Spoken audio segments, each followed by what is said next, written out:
Hello, Durud and Shalom. Hi, everyone. We be live. And hey, Monkey. Hi, how are you? Hello, hola. Hello, Shurud Doron. Hola. And hola. I get it mixed up. Okay, I'll okay. get it. I'll get it eventually. Okay, wait. So you should say hello, Durud, Shalom, and Hola. How about that? Hello, Durut Shalom and hola.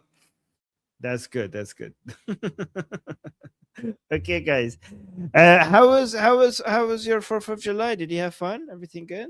Did you enjoy it? Oh, we had a great stream. We got into a little bit of evergreen territory, a little bit of history, but today we're covering more prescient news. Ooh, okay, guys. Now that we had so much fun yesterday, didn't we? Oh, now it's not 4th of July. We should switch back to our old theme. So this was our yesterday's theme for 4th of July. Now we're gonna switch back. We're gonna try to figure out ways. We should always, like, Monkey, always tell me if we get close to, like, remind me if, like, Halloween, Christmas, Easter, whatever, like, we should change our theme so that matches the The day that we are holidays. on. The Yes. holidays. Yes, yes. So yeah, let's find ways to celebrate different days. Also, let me look at this layout, this scene. We should also switch this back to our old ways, let me see, media assets. We should go back to this overlay over here. Okay. But you have it there Okay. for next year, though. We could, like, it would be like the Christmas lights. You bring them out and you decorate every year. Yes. Yes, yes. Oh, now I can't wait. Now that we can change the theme, I can't wait for, like, other holiday. What's the next holiday? Oh, what's the next thing that we could do? I Like, don't know. Maybe Easter? well, When is Easter? I forget. I'm supposed to know. I should know. I'm a yes, Christian, but I have no idea. yeah. Is there 2026? Oh no, that's gonna. Oh no. So it's already passed. Yeah, it already passed. What's We happening? need Oh the my next God. chat. What's the next? Oh, Halloween. Halloween will be Hal- coming. okay, Halloween. Yes. So yes, we're gonna have Halloween theme and everything. Um, that is. Oh, that is far away too, though. It's okay. I'm so excited. I had so much fun with decorating our channel for 4th of July. I'm waiting. I just want Okay, Labor people Day. are Okay. saying Labor Day, but I don't know if that's a communist holiday. I'm not sure. I Yeah, mean, people are saying I'm it's just joking. socialist. Labor Day. We could celebrate capitalism on Labor Day. We could have, like, the stock. We could show. We could use Labor Day to show how good capitalism is for the labor market. Yeah, we will have a capitalist theme for Labor Day. Yes. Anyways, keep reminding us if every time we get close to a day, what design we should do. Oh, for Jacoby, what is? Oh, what? Oh, wait. Oh, yeah. Okay, okay. For Jacobians, is that when they went and got the guns from the armory? Like, that's what they did, right? Like that before the French Revolution. I think so, Is that? yes. I'm not Yes. absolutely sure, though. Yes. Okay. Okay. All right. So let's actually get to our. The title of our show today is about this video. Okay, but I didn't want to start with that. Let's start with something nicer. Here, President Trump is talking. This is a part that we didn't play yesterday. Um, I think that he's responding to Mamdani here. Maybe, I don't know. Let me see the caption. President Trump just sent a crystal clear message to radical commies like Mamdani.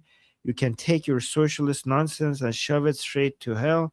America is done with your weak anti-American garbage. Okay, He went off. He went on like it was like a 5 or 6 minute rant. They're just different clips of that 5 minute rant going on. But I have the full Mhm. rant. Like he went on. Like he popped off against communism for a long time. It was a long clip, but people are taking segments of it and chopping it up. Yeah. I think we played other segments of it. I want to play this segment of it for today because we already played some of it yesterday, so I don't want to redo those parts. Let's see what he says here. This country is the home of freedom. This is the land of liberty. And this is a flag that's the banner of the most extraordinary, most exceptional, most incredible nation ever to exist on the face of the earth. And we're doing better now than we've ever done before. No people have done more good, shown more courage, made more progress, righted more injustice, or achieved more greatness than you, the American people. For 250 years, the United States of America has been the hope, the promise, the light, and the glory among all of the nations of the world. All over the world, they try and be like us. Nobody can be like us. And with God's help, we will always be this or even better. We're going to be better. Here on our National Mall, we're celebrating freedom's triumph over tyranny, liberty's conquest over oppression, and the enduring victory of the American spirit from the July 4th, 1776 to July 4th, 2026. Big dates. That's big dates. Two big ones. And tonight our country is stronger, freer, richer, safer, and prouder than ever before.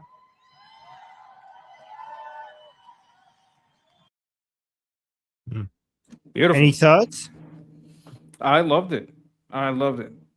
I mean, his whole speech was great.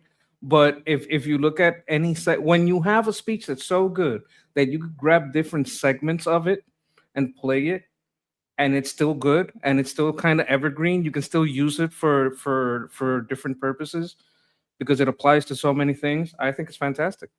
But yeah, I don't like communism. Yeah. Okay.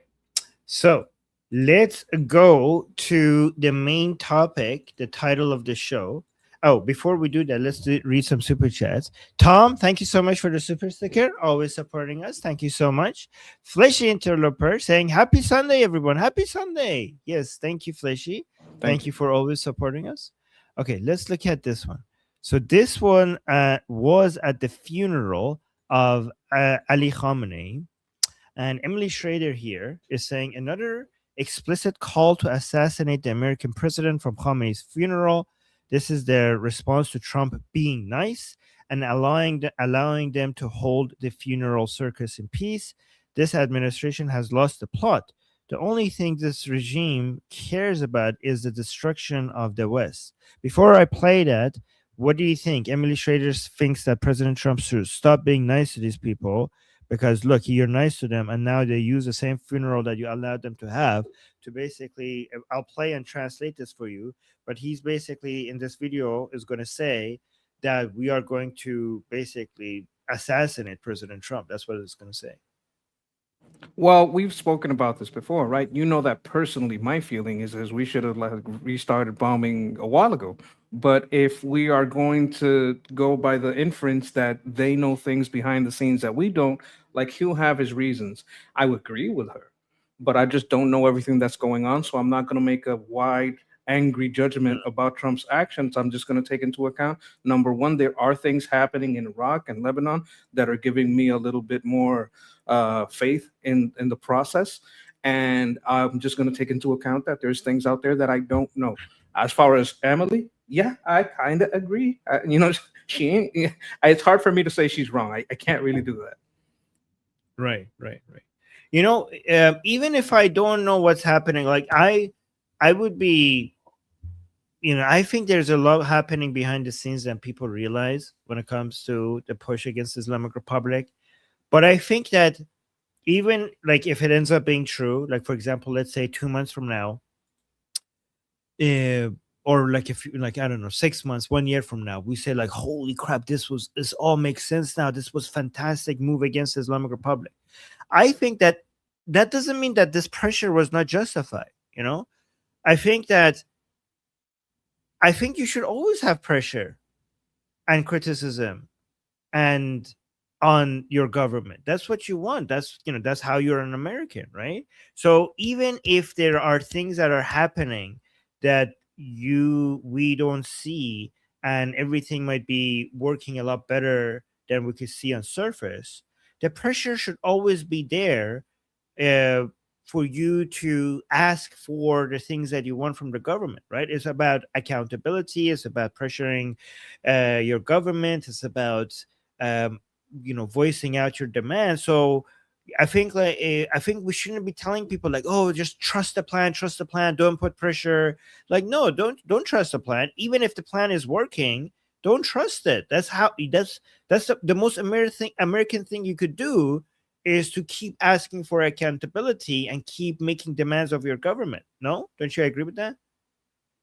I mean, it's fundamentally American to have a free press to keep the government accountable. They say it, a free press being necessary, right? They don't say maybe. They don't say think about it. They say a free press being necessary. So it is necessary for us to ask questions, to point out actions, and to express both support if we support, doubt if we doubt, whatever it may be. They make it explicitly clear that a free press be necessary. Over there, you can say this, but you can't oppose the regime. You can't speak against the regime. You get in a lot of trouble. So I would rather be able to have opposing statements and opposing view than having full blind support and an inability to speak discontent. Right. Okay, let's watch this guy make a threat here. Oh yeah, let me also read this. Texas is saying the best thing about America is no one is held prisoner. If people don't like our country and system, they are free to leave. Well, I mean, they don't have to. I don't think they have to leave. They could stay, and if they don't like the system, they could stay and criticize and try to make it the way that they want. So I don't think the options are stay here if you like it, leave if you don't. I think there are options that no, stay and try to make it better. Like that's the whole part. That's the whole democratic process and accountability. That is also the option. So no, you get more options. You like it, stay and enjoy. You don't like it, stay and change it. You don't like it, leave. 3 options, not 2 options. All right. So let's go to this video.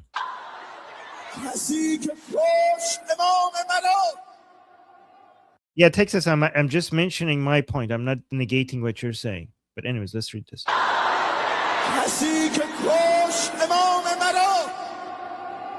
So saying, why should we not kill the one who killed our Imam Khamenei?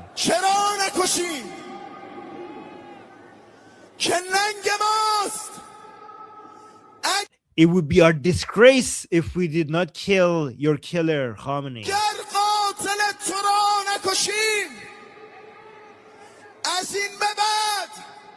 From this day on, our shroud shall replace our clothing. So he's saying from every day they're going to be wearing shrouds.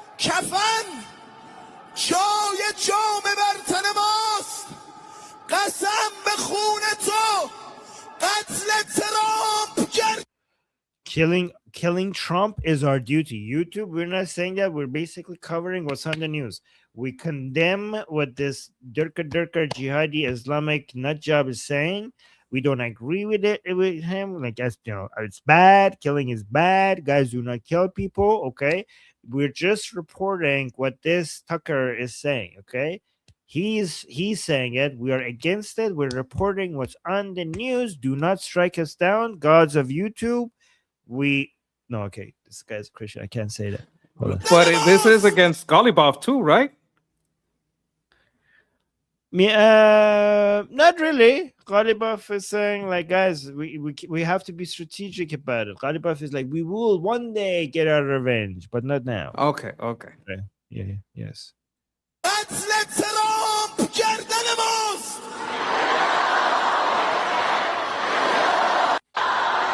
So yeah, this is on 4th of July. You had at the funeral of Ali Khamenei, the main speaker, the speaker that they brought, the Maddah, the religious vocalist. He basically came out and said that it's our duty to basically assassinate and kill Trump. What do you think about that? These people, do you think we had regime change? Do you think these are more reasonable people? Well, does he have a seat in the government? Possibly, right? But he's be like in the Congress or Senate or something. No. But he's chosen by the government to be the religious vocalist to to the population. Oh, that's a good point. That's a good point. This is a state event, and this is a guest Yes. speaker at a state event, so it kind of speaks for the state. Yeah, no, they're gonna find out. I think they're gonna find out Yes. Yes. The question is when, though. sooner, better than later. No, like these people when they say like, "Oh, we're gonna assassinate Trump," I'm like, "Okay, you're not able to. Like, what's taking you so long?" They're like, they say like one. Oh, they day. won't be. No, they're not doing it for us. I'm talking about the find out. This is the effing around part. What he's doing, he's Yeah. effing around. What I want is him to find out what happened for their effing around. That's what I want to Yes. happen. Don't want anything bad to happen to people that are just leading their country, towards a less jihadist, what? How shall we say, to free us from the jihadis? I don't want anything to happen to those people in our government. But these people, like they're trying to do assassinations, political assassinations. Yeah, let them find out what happens to people that try to do political assassinations. Okay, let's see. Bushra, the Bush, she was at the event. So she, what again? Forgot. Is she British, Pakistani? I think she's her accent is more British than American. Okay, yeah. So she is British, Pakistani. So guys, if you don't know her, she's a scumbag who's doing Islamic Republic propaganda. She's in Iran right now, and this is her reporting of what happened during the funeral. Let's see her account. So we are right up here at the top of the Musalla in Tehran. I have had the opportunity to come to the highest point just to show you the magnitude and the number of people that are here at the moment. This is currently prayer time, but it is absolutely stunning. The crowds are filled. It is full of people. We just about made it up here because we had to really push our way through. And just behind me, you can see during prayer time, this sheer number of individuals right here at this moment. Take a look, guys. Take in that view. Absolutely stunning. Millions of people here for the funeral, the procession in Musalla, the Grand Musalla, Tehran. That's like, I don't know. That's like 5,000, 6,000 people. I don't know, maybe 10,000 people max, isn't it? I've noticed that they're only showing shots from inside that place. They won't show the outside of that place because if it was the Rahula, you said it was his name. If it was the other guy, it would be filled inside and outside this full. Yeah, I mean, here, maybe I have some videos that shows that it wasn't that big of a deal. So, because they told us 20 million, right?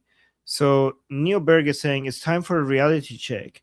On the left, you see the Iranian diaspora in Toronto in the middle of winter. 500,000 monarchists attended in the city alone. I mean, I don't know if that number is accurate, but we could just compare the crowds. On the right, you see the Islamic regime's so-called 30 million mourners today. They are lying to you about their numbers, right? So, guys, this is Iranians in Toronto on the left, which should be a lot less because, they're a small percentage of Toronto, of Canada, is Iranian, right? But this is the right side is on Iran. So the Islamic Republic couldn't gather as much Iranians as Princess of Pahlavi was able to do outside of Iran. Look, so I could steel man them. I could steel man them and then say, look, maybe this was in the morning and maybe at midday it was fuller. It would still be a lot less people. Going 30 million, they should have said 1 million. They should have said 500,000. They should have said 1 million. If they say 1 million, it's harder to say, well, maybe there's 10, 20,000 people in there and a whole bunch of people outside or whatever. 30 million? They go so far, it makes them look stupid. 30 million? Come on, get out of here. It's like they've never seen that number. The only time they'll say 30 million is when they got to buy some popcorn because the inflation is so bad and they need 30 million to pay for a tub of popcorn. Yeah, so actually, you're right, actually. That's a good steal, man. Let's look at this, though.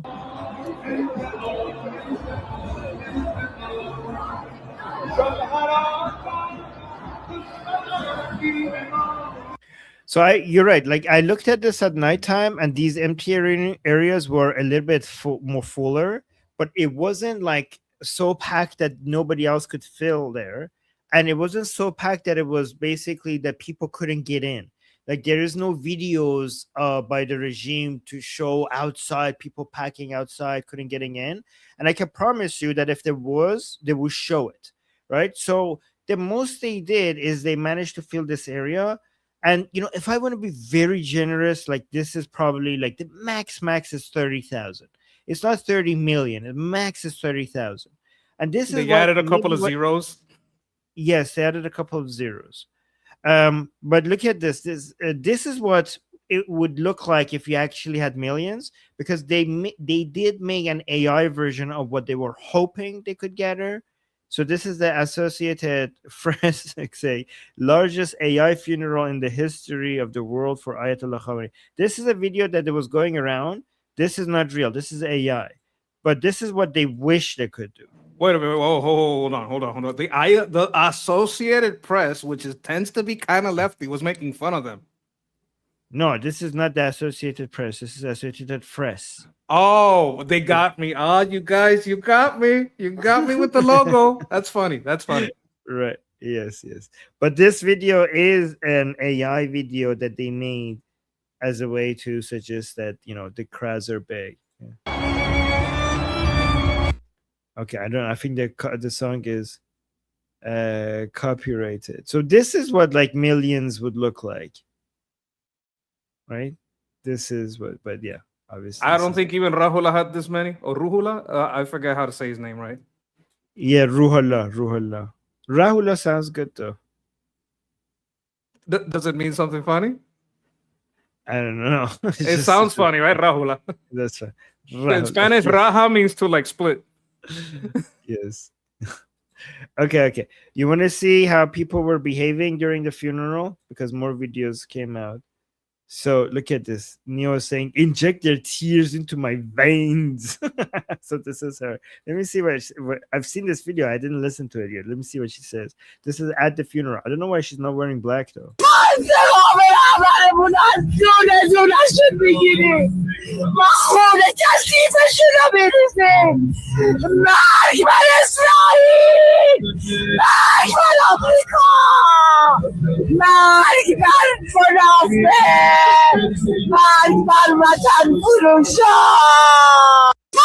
Okay, let me translate what she's saying. Oh my god, that was she's crying like he was her sugar daddy. I don't know what's going on here. Okay, let me tell you what she's saying. She's saying like we will get revenge for our supreme leader from each and single one of them. Each and single one of them, we will get our revenge. We will spill their dirty blood. We will spill their dirty blood.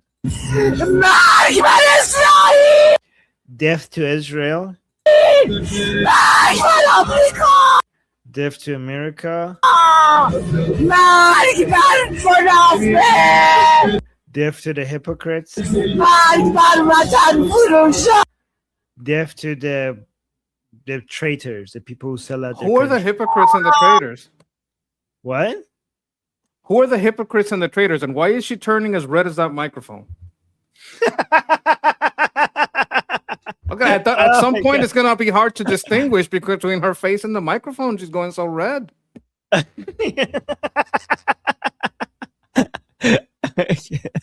It looks like she's taking a bite out of it. Look at it, like it's an ice cream cone, and she's about to grab a bite. Okay, so the hypocrites are a Quranic term, munafiq, and it's usually the word for the people who pretend to be on your side, but they aren't. So here, for example, munafiqs could be referring to Ghalibaf and Pezeshkian and Arakchi, right? That's what I suspect. Exactly. And then the traitors are basically the anti-regime Iranians.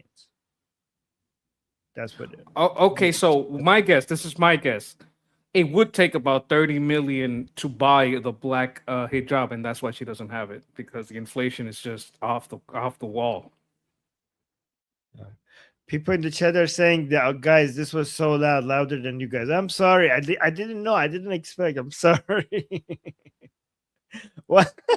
Texas is saying, is that a gay pride parade? A gay pride flag in the background? That's a good question. That's like a dust thing. Why is that That's there? like a cotton candy or something. What is that? Oh yeah, you're right. It's fake as a cotton candy. It could be cotton candy. It looks like one of, like in America, there's lots of dust, like a duster when you're gonna dust the shelves that look like that. I've seen a lot of dusters that look like that. But but if I was in a celebration, I think that's cotton candy because I've also seen stuff like that at the fair. So it could be Mhm. cotton candy. It's very rainbowy. I don't know if it has that same connotation in Iran, but is the rainbow all over there also seen as like one of those symbols? No, I mean no, but it does suggest that this, for some people, this was more of a festival than a funeral. That's what it suggests to me. Actually, the next video shows that for a lot of people, because for a lot of these people, they don't have much like they don't have that many excuses to have fun, right?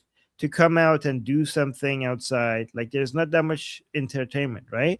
So they treat these funeral events as a festival to have come out and have fun, which is kind of Yeah, sad. go out with friends to the funeral. Yay. Yes. So yeah, I know. Like Texas saying, I thought this was a somber event. Well, then you guys then watch the next video. The next video is gonna go like, what the hell is happening? So look at this woman at the funeral. Look at her.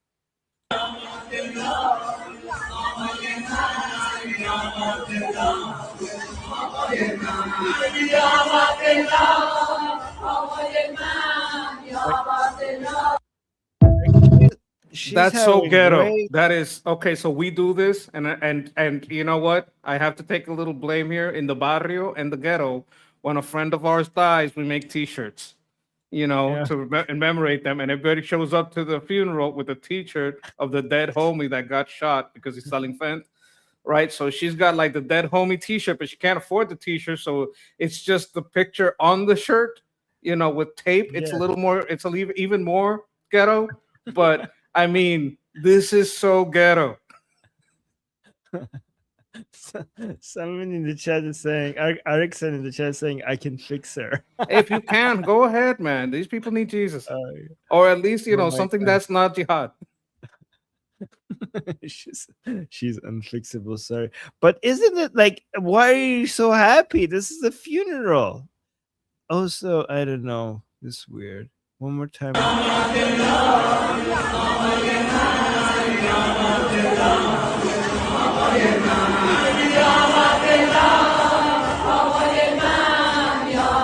Look, other people are sad. They let her leave the house. That's why she's happy. They let her out.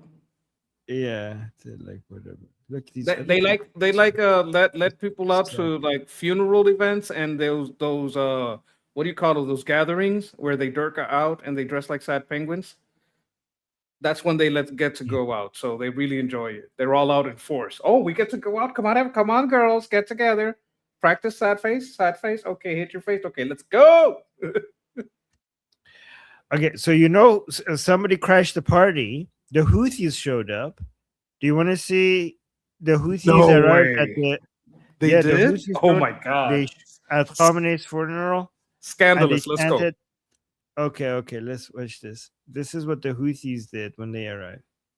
This is at Ali Khamenei's funeral, and they came in and they crashed the party, and they were basically saying death to American, death to Israel. This is how their entrance was like.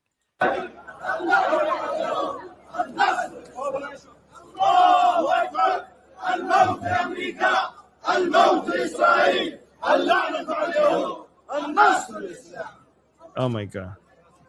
So They are saying known for their bad flag and that little knife, right? yes, the knife is. How does that knife even work? How do you even pull that out with this thing at the end? I don't know.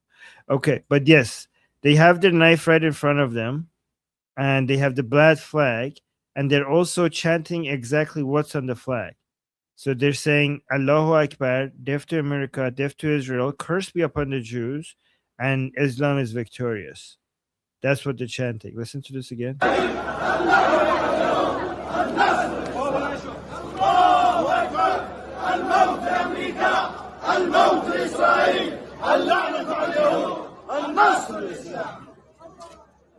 My God. Wait a minute. Aren't the Houthis in Yemen? Yeah, they showed up as guests of honor. Well, They were here. I don't know. These guys don't look, how shall I say it without being insensitive? They look melanated enough to be from Yemen. You understand what I'm saying? I'm just hinting at it, but like, are they like go-betweens? They are the Houthis from Yemen. Yeah, they came to Tehran. This was the entrance to the mosque. Okay. And the cameraman is telling them, so somebody is like, oh, this lady is sitting in front of them. Okay, so the people who are sitting in front of them, somebody's shouting at them, get out of the way, because they're trying to make like a epic, like a big entrance. Big entrance. So like, get out of the way. I'm just gonna guess that the leaders stay indoors. Going outdoors is dangerous if you're a Houthi. We have a lot of videos of what happens. This is actually the Houthis are having a hard time getting back home because the Saudis right now are backing a tribe against them, and they're shooting down planes and all the other stuff right now in that area. So these people are in Tehran right now, and they're going to want to go back to Yemen, but they're worried that maybe Saudi Arabia is going to shoot down their plane. So question, would this be an opportunity for them to talk to the Saudis? Are there diplomatic stuff going on back here? Would they be like, hey, can we not kill each other and stuff? Or is it too far gone?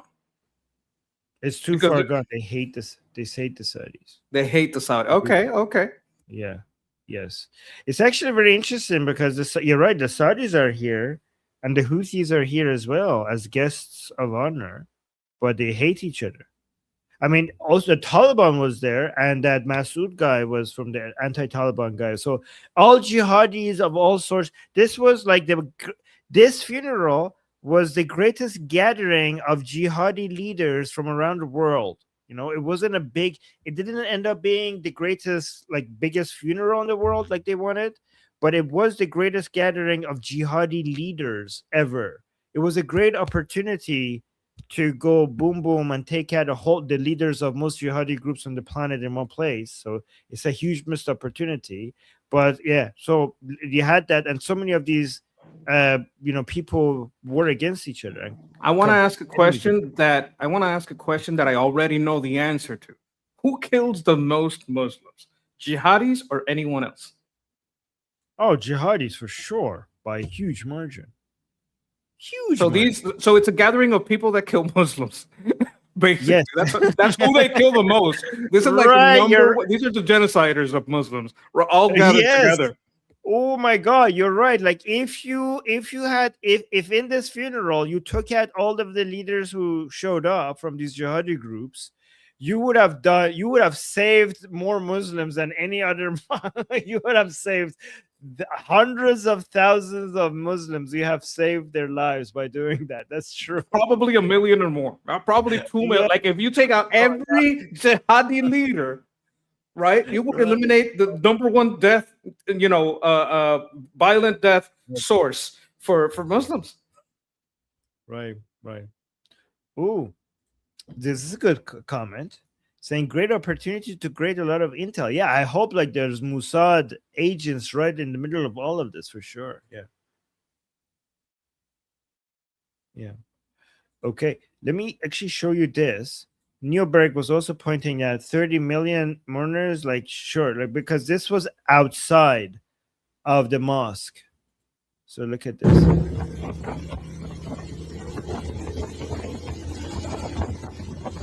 This is outside of the mosque on the same day. People showing up to the mosque from all corners.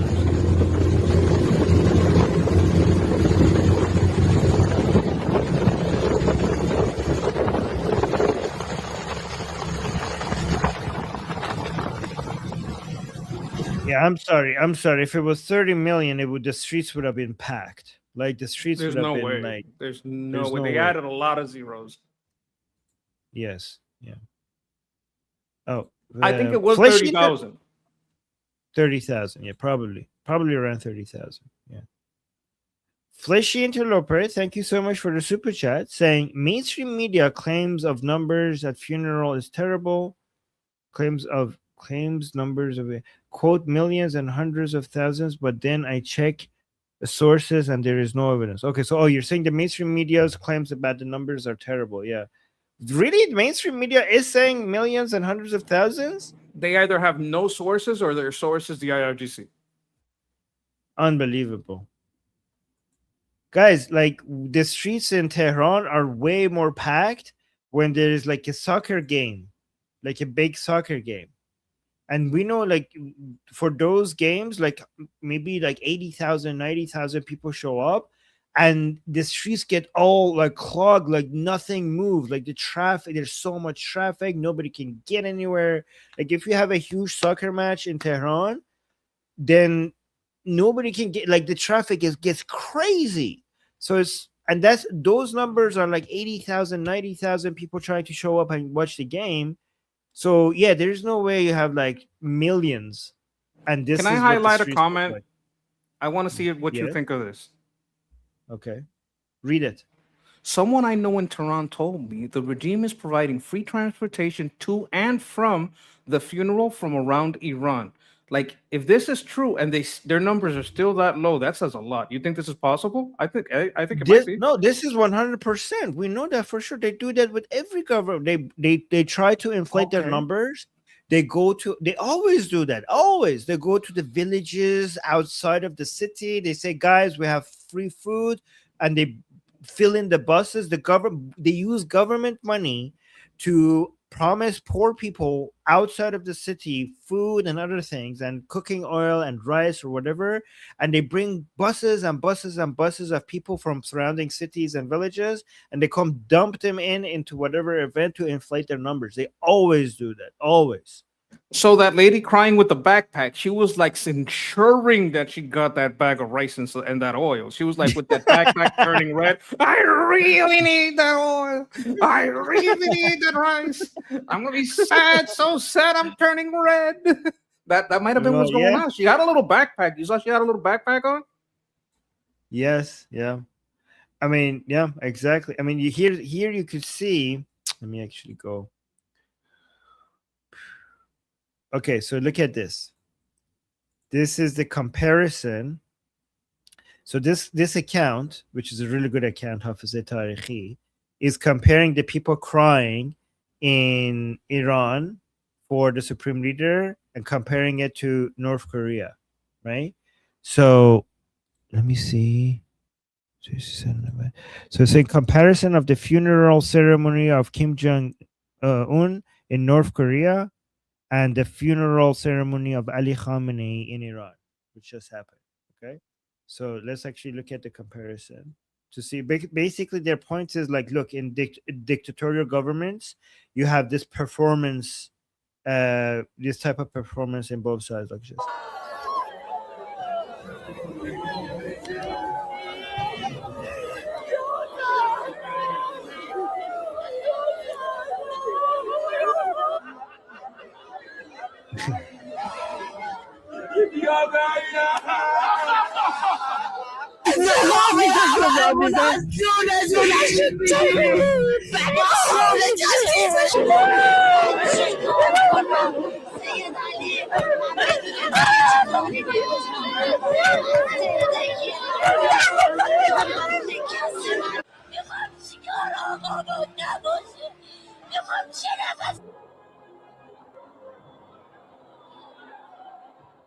Wow, that was a pretty good comparison, because they found like the equivalent on each one in North Korea. Look, there it Kinda is. like- They got our girl with the red face.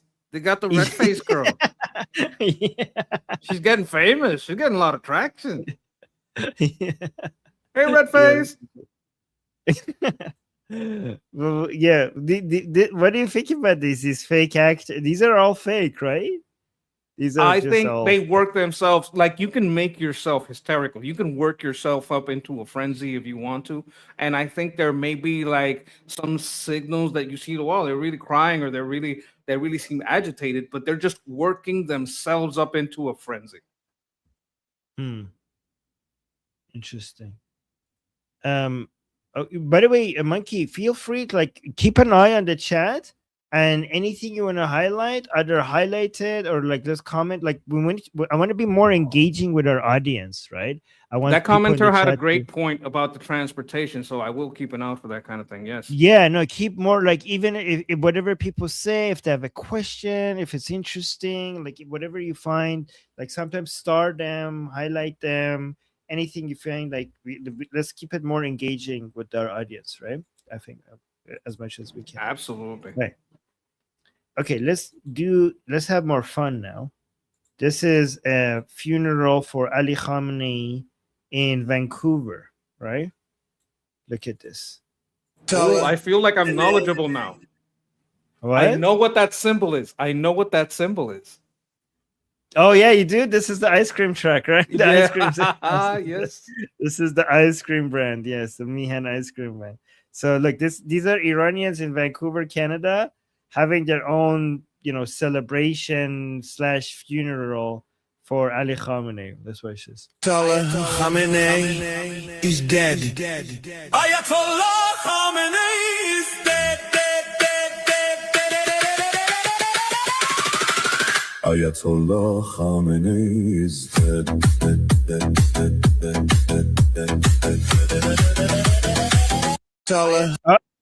This is actually the protest by princes of so this person is having their funeral, their symbolic funeral, but the gathering here of the Iranians, this is Prince Reza Pahlavi's call to action to come out and basically show that the Iranians are against any deal, any negotiation with the Islamic Republic. So no deal with terrorists, no negotiation with terrorists. So that's what this. I appreciate the beat. I think they had good music there. I love the drop. Had me bumping. Yeah, good work. Good work with the music. Good work with the visual here. It's a good visual because if you had to say Living with the IRGC was a movie, it would be a very scary movie, very bloody movie. It's kind of a horror, and he's kind of mixing humor, a little bit of humor with the horror of the reality of it and the ridiculousness of this ice cream rat being paraded around and then interred. Yeah, and Texas was saying play it again, so let me play it one more time. This was pretty good. Ayatollah Khamenei is dead. Ayatollah Khamenei is dead. Ayatollah Khamenei is dead.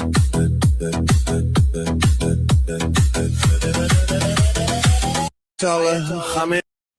They're making me a dancing monkey. Okay. Oh, look at this. Somebody saying, I'm a proud Muslim. I'm proud supporter of Iran and IRGC. Well, you can't be both. You can't be proud supporter of IRGC and Iran at the same time. The IRGC is anti-Iranian. Yes, dead. Yeah. No one kills more Muslims than their proxies over here. Yes. Oh, you love the IRGC, you must hate. I mean, this is what they do. They do kill a lot of Muslim believers, right? That's who they kill more than anyone. They kill a lot of Christians, but they kill more Muslims. They kill a lot of, they try to kill a lot of Israelis. They try to kill a lot of people. Who they literally kill most is Muslim people.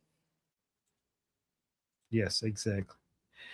So I have another video from our boy Ghani and his recent spy operations against Mojtaba, but this has the Kill Bill song on it, and I want to play it, but I know we're gonna get a copyright strike.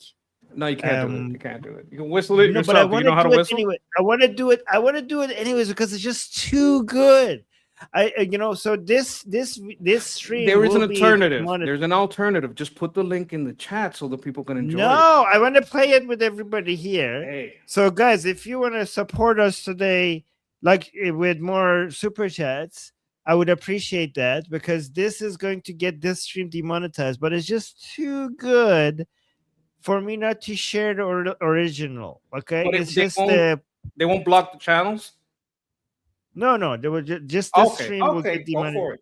I'm with you. Just I'm in. this I'm in. You this have my one support. stream will get demonetized, but it's so good that I think like we should play the whole thing with the music. So we're sacrificing the monetization of this stream. So if you want to reward us with super chats, because I'm not like removing this, well, maybe I later. consent. Yes, okay, but here's the thing: if you're watching this later, I probably will try to figure out a way to remove the song. So you should have watched this live. If you're not watching this live, you're not gonna hear the song. Okay, so let's watch this with the song on. So let's see here.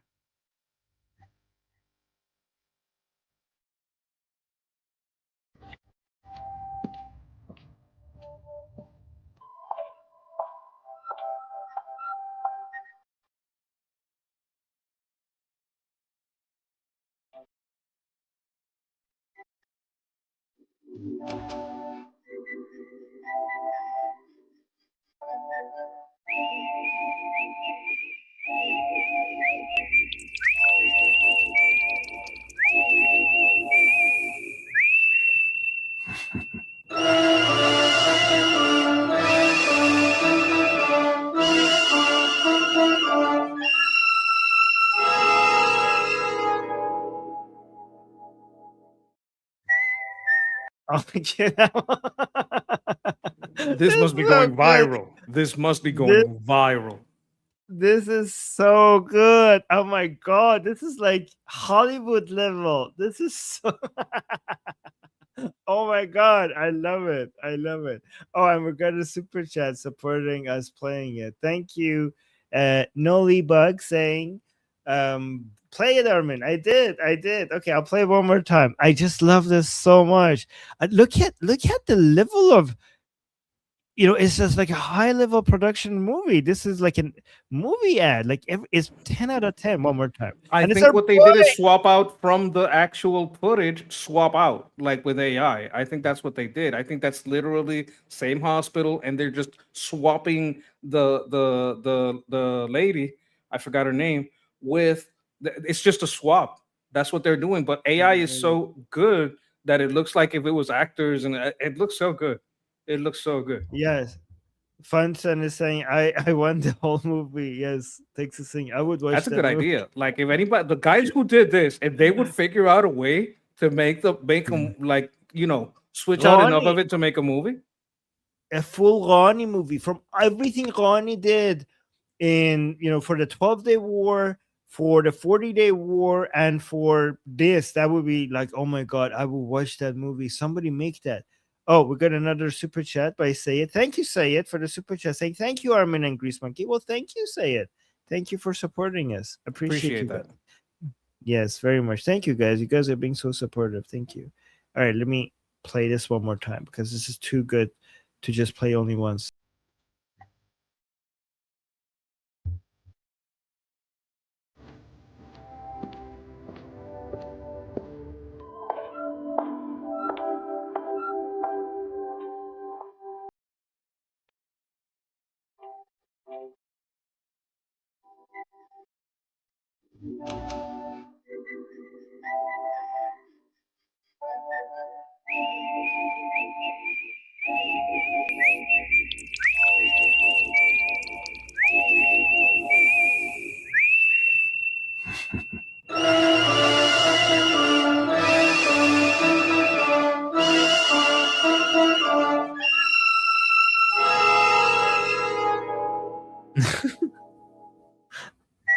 Oh my god. Okay, I so love it. just to be clear, who is this guy? This isn't Golibov.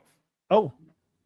No, that's Ronnie. Our boy that always goes and does these things, Ronnie, the Okay, so the 007. next scene, you got to show him with the skirt and those socks that he put on, and he's gonna do it because I've seen this movie, right? So he's about to put the injection in, and then he got the call from Golibov, stop, don't do it. That's not the exact scene. I think this is all AI. It could be all AI, but they must have used the scene as a template, like to because I remember the movie. It might not be in exactly the same machines, but like they could say, hey, use this as a template, and change it so it's not copyrightable, because they might not use the same background. So so I have the two other movie segments of him. I could show for people who don't remember. Now that we played this, I might For play the context? rest as well. Yeah, for context, right? But for more context, let's also remind people. So Ghani is the replacement of Qasem Soleimani as the head of the Quds Force. So I'll show you the other movie segments as well. But let's people. So here, when Qasem Soleimani was killed, you see here, Ghani became the head of the Quds Force. The Quds Force is the part of the IRGC that is responsible for operations of the IRGC outside of the borders of Iran, right? So basically all the proxies. So this is the proxy manager, right? So, but there's an ongoing meme that this guy is the spy that keeps giving the Israelis all the information to do all their operations inside Iran, right? So, for example, here are the older clips that were made up from him. But okay, let me see the super chats for. So, Flesh Interloper saying Ghani at the funeral. I didn't see him maybe he was, but I didn't see any pictures of him at the funeral. But I think he's in Iraq. Isn't he in Iraq right now? Ghani, I think he's in Iraq. Correct me if I'm wrong about that. And thank you, Flesh Interloper, for the super chat. Guys, this super chat makes me able to play these with the music, right? There's two more videos, movie videos like that from with Ghani in them. I'll play those for you. And Rafi saying Israeli creator made this and a few more. Let me see this. I'm seeing it from this account. Guys, do you want the link to the first video, the hospital video one? Yes. Is this Israeli? Okay, so this guy actually follows me. Oh yeah, he's a filmmaker and video creator, and he follows me. I followed him back. I think he made this, right? Oh yes, it is him. Look, it's watermarked with his name. So I'll go, guys. I'm gonna send you the link to the video that I just showed you. So this guy made it, and he follows me. Maybe I could message him, and maybe he could do some project if he's this good. Ooh, let me save it. Maybe he could do something for us later, AI stuff. Okay. Anyways, let's go see the previous ones that were I'd like made. to see the call when they stop him, like Galibaf calling to stop the death of Mojtaba, so they could keep him as a cardboard cutout. Oh yes, yes. Oh yeah, it is him. It is him. Okay, so now guys, did I put the link for you guys? Yes, I did. So now we supporting the creator who made that. So here's the first video. The one that we just watched, that was the third video. I'll show you the first video and then the second video as well. Okay, so this was Ghani, what led to the 12-day war, the 12-day war. Okay, Midnight Hammer.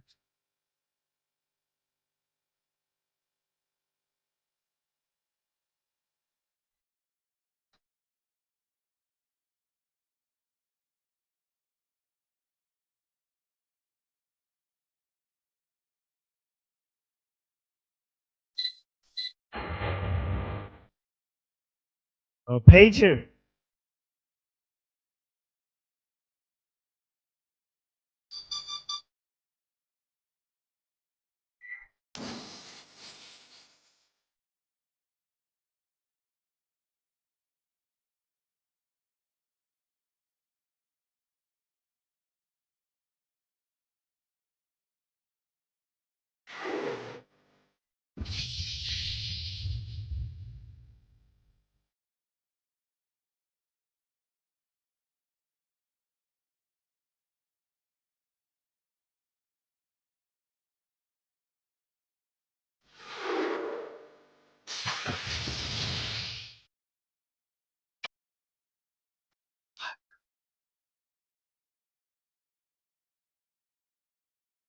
So yeah, so for this one we had the song from this TV series Tehran.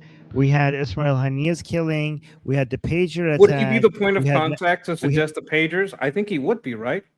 If he's in charge of the Yeah. proxies, he would be leading, like, Yes. hey, you guys got to find another way to communicate. Try this. Bam, fell for it. Yeah, we had the Nasrallah's killing, right? And then we had the attack that killed the Salami and all the other IGC leaders. You know, the first attacks on the IGC leaders. So that was all of that. But then we had the second video, and you can see AI kept on getting better and better. Wait, we got a super chat. Let me read this. Nolibug is saying, I still think Ghani is Mossad. Yeah, I mean, I wouldn't, honestly, I know it's we're memeing that, but I wouldn't be surprised, honestly. So that was the first video, and you could see AI back then wasn't as good. This was the second video. This is what led to Khamenei's killing. So this is the 40-day war, Operation Epic Fury and Roaring I'm getting Lion. 007 vibes. Yep, it is 007. So given that we already violated copyrights, we're gonna go with all of them now. Yeah.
These are these are great. Okay, and you see, this was made. This was not based on any movie. This is made with AI from scratch. All of this is from scratch. So AI does have the ability to make this high level production, clips. So this is really good. This is excellent. Yes. I have to mute You know- myself because I don't want to laugh over the while it's playing. I have to mute myself, but it's a little hilarious. Yes. We need the full movie from the beginning all the way to the end with Ghani. Guys, You know? support this creator so he can go ahead and make his full movie. We all want to see it. We all know we all want to see it. So let's go ahead and Well, help this him was a make that different happen. creator. This one was All of them. We want to support all of them. Yeah. We want as many movies out there as possible. AI. This was Al Bundy. You know what? Did you know he was a great football player in high school? Oh my god, these are great. We need more of these. Oh my god, this is why I love AI. By the way. Oh yeah, Ghani is Khan. Right. Thank you for the super chat. By the way. So yeah, he's this. I hope he doesn't get the same outcome though. So hold on, let me see. You know what he's talking I don't know about? who Cohen is. I don't know. Eli Cohen. Eli Cohen was the Mossad spy. Let me give you this guy was a hero, but he had a really horrible ending. Let me give you a summary. Explain very short, 2 lines. So yeah, everybody should know Eli Cohen because he was a huge hero. So Eli Cohen was a legendary Israeli spy who successfully infiltrated the highest levels of the Syrian government and military in the early 1960s. The critical intelligence he gathered proved instrumental to Israel's swift victory in the 1967 Six-Day War before his espionage was discovered and he was executed. So a lot of people, we do know for sure that we have like somebody like Eli Cohen right now. Many people like Eli Cohen in Iran right now, right? And it But- seems Cohen is a very Jewish name, means priest of God. Rafi is just dropping knowledge and super chats. Appreciate you, homie. Yeah. And this is what he looked like. And he basically, he created a whole new life and from scratch to be able to infiltrate the Syrian government. Like he dedicated his life to risking everything to save Israel, and eventually he was tortured and executed for it. But he saved so many Israeli people's lives from doing that. So some people are saying maybe Ghani is the Iranian Cohen. This is what we call Yeah. deep cover, when you basically make a new life and you just forget the past and you're just this person. So apparently this person just, you know, forgot about his old life, didn't forget it, but just basically relinquished it and started from scratch so everyone could see his rise. You're not showing up with papers that you allegedly did something else. He probably started from scratch, is what you're saying? Yeah. So I mean, let me see. Let me see how he did it. Okay, so he posed as a wealthy Arab businessman returning from Argentina, establishing deep trust by hosting lavish parties for top Syrian elite. This allowed him to tour highly restricted military zones where he gathered and transmitted classified data back to Israel. Wow. This is, yeah, he went in deep.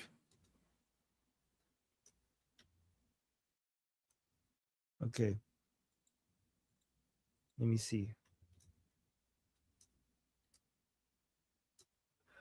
Okay, and then what happened to his old life? So he had to completely sever contact with his family in Israel, leaving his wife and children to believe he was working abroad in Europe. He lived under a constant, crushing psychological burden, maintaining his fabricated identity 24/7 until his capture and execution.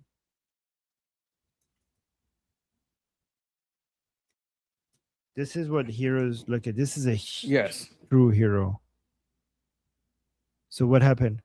Following his exposure in 1965, he was subjected to months of severe physical and psychological torture by Syrian intelligence to extract information. Despite the brutal interrogation, he reportedly refused to compromise the identities of his handlers or reveal operational secrets before his public execution. Well, if you know they're going to kill you anyway, I mean. Yeah, but the pain is like sometimes you want to just Sometimes, like, there are people who might say, look, if I confess, they'll just finish me off. And they just confess, but like it would be a testament to his strength if he never if he knew torture was coming, because he's not talking and he keeps not talking. That means he's enduring torture because he does not want to give up the source. So that's Right. very brave. So people are asking, what does Cohen mean? Cohen is a traditional Hebrew surname meaning priest, indicating a direct patrilineal descent from Aaron, the brother of Moses. And but in Syria he operated under a different Arab name because he didn't want to obviously reveal that he's Jewish, and his name was Kamel Amin Sabet. Kamel Amin Sabet. So he had a fake name. Does that fake name have any meaning? Like if you translate the or no?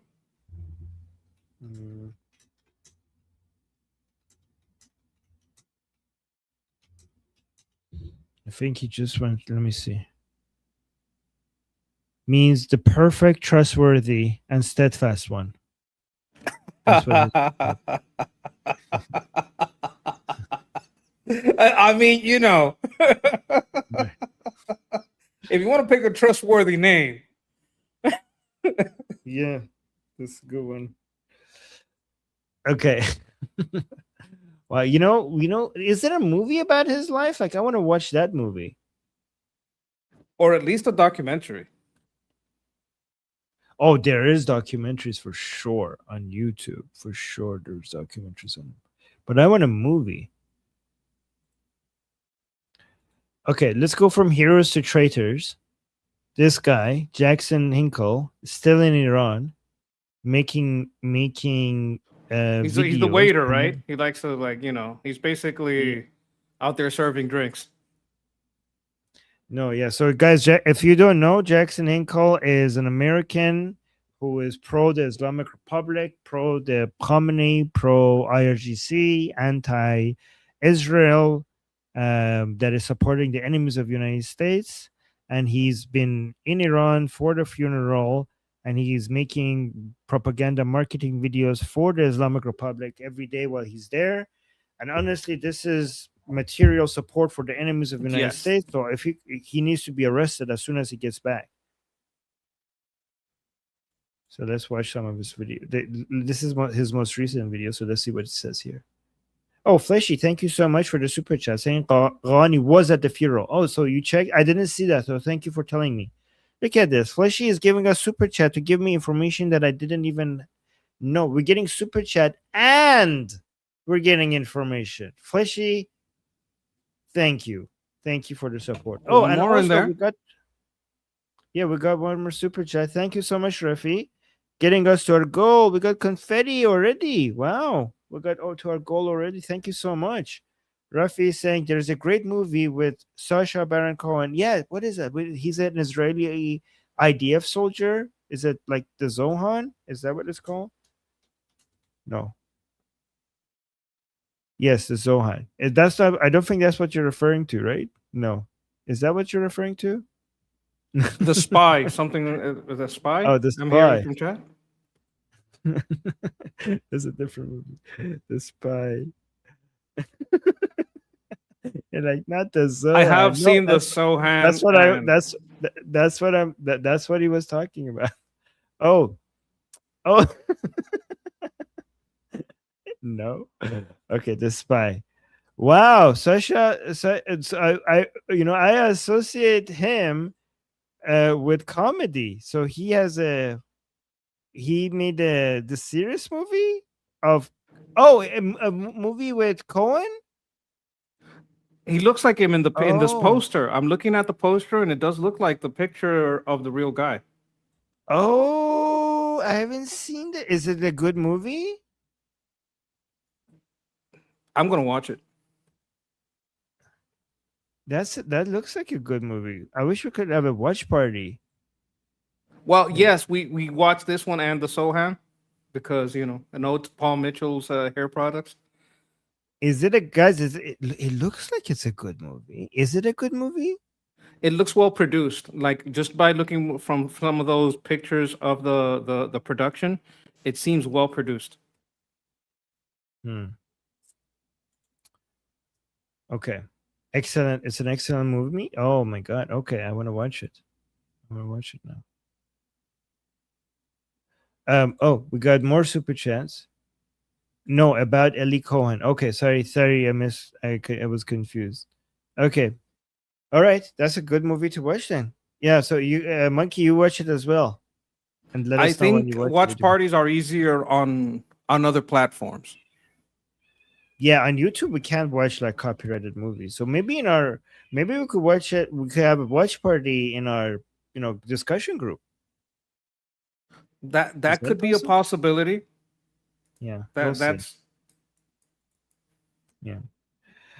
Okay. Let me remove these stars. Thank you guys for all the support. Let's now go from heroes to traitors. Let's see what video this guy made. Again, guys, either he should never come back to America, or if he does, he should be arrested at the airport for providing material support to the enemies, to terroristic regime and the enemies of the United States. Let's play this. I'm currently outside the Imam Zadeh Saleh shrine, and there are people here, Iranians, who are protesting, rallying, of course, against the United States, against Israel. I even hear chants against the Pahlavi family. These rallies continue each and every day all across the country. This is one of the smaller squares. We were just over here having dinner and decided to stop by. We didn't even know that there'd be a rally here, but as you can see, it's just starting to form. When we got here, there was no one here. Probably everyone was at the Masala, and now the rally is starting to form. So very good numbers. The people are out here well over 100 days still after the start of the Ramadan war. I'm currently outside I mean, he acts like he's American patriot, like he has the America flag in his account, but he's there with people chanting "Death to America," and he admitted that there's chanting "Death to America" there. If you mute him and you look behind him, it's not that many people. I doubt that. It was just coincidentally that I saw this, and they have spines in English.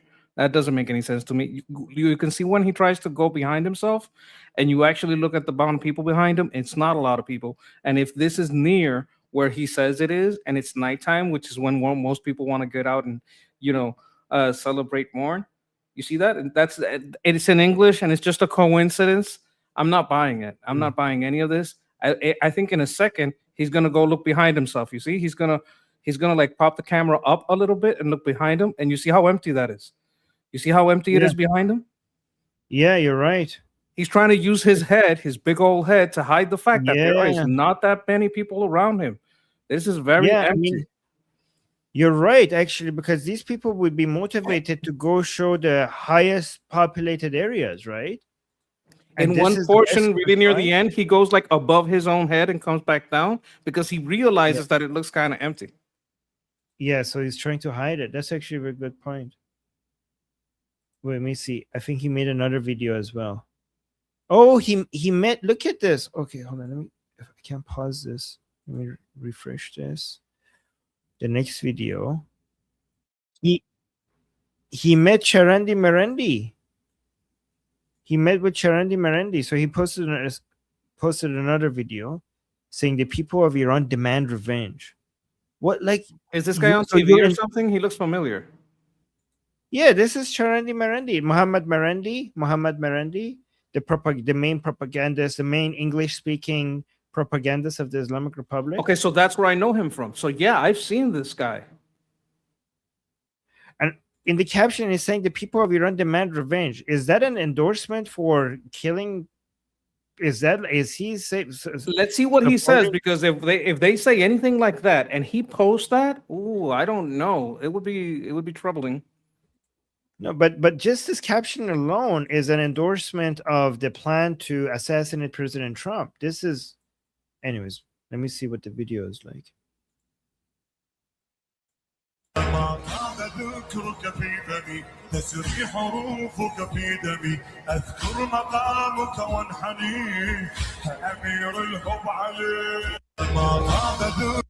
Unbelievable. He's a dimmy dum dum. Dimmy dum dum. What the hell is wrong with him? Like, there needs to be consequences for this. I mean, Hassan Piker got into legal trouble right now for so much less than this. He should get in trouble. But they get in trouble when they come back.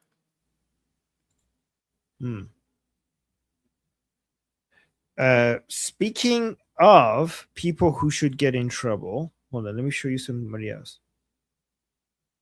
Do you know who this person is? This is another white American that supports the Islamic Republic and Ali Khamenei. Did you know about this guy? Do you know her? No, I don't.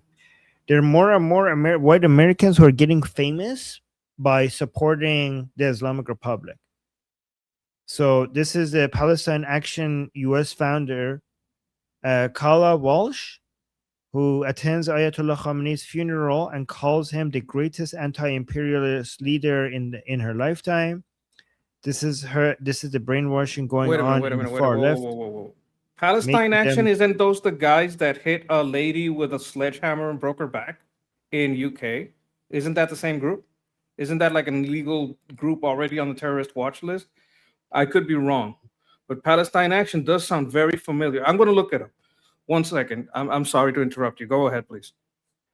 No, okay, but let me finish reading the caption. This is the brainwashing going on in the far left, making them to unite with Islamists and terrorists. I mean, she has a huge history of this. She's getting more and more famous for that. But let's play this video, see what she's saying here. He was a leader to all people of the world who struggle against imperialism, against arrogance, against Zionism, against genocide. To me, he was the greatest anti-imperialist leader to have lived during my lifetime. He was a leader. Wow. What do you think about that? Palestine Action Group is actually held up by the UK court to be a terrorist group. Like if this person is literally, working for what is considered a terrorist group. Like I don't know how she's getting away with it. She is she was a staffer of Elizabeth Warren. Did you know that? She's a staffer of who? Elizabeth Warren. Pocahontas. Oh my God, Pocahontas. Yes. It makes sense. It makes sense because these people are anti-America traitors. They are the rot within. So I wouldn't put it past those people to do something like that. But these people are like an internationalist as a terrorist group. I don't know if they're in America, but definitely in the UK.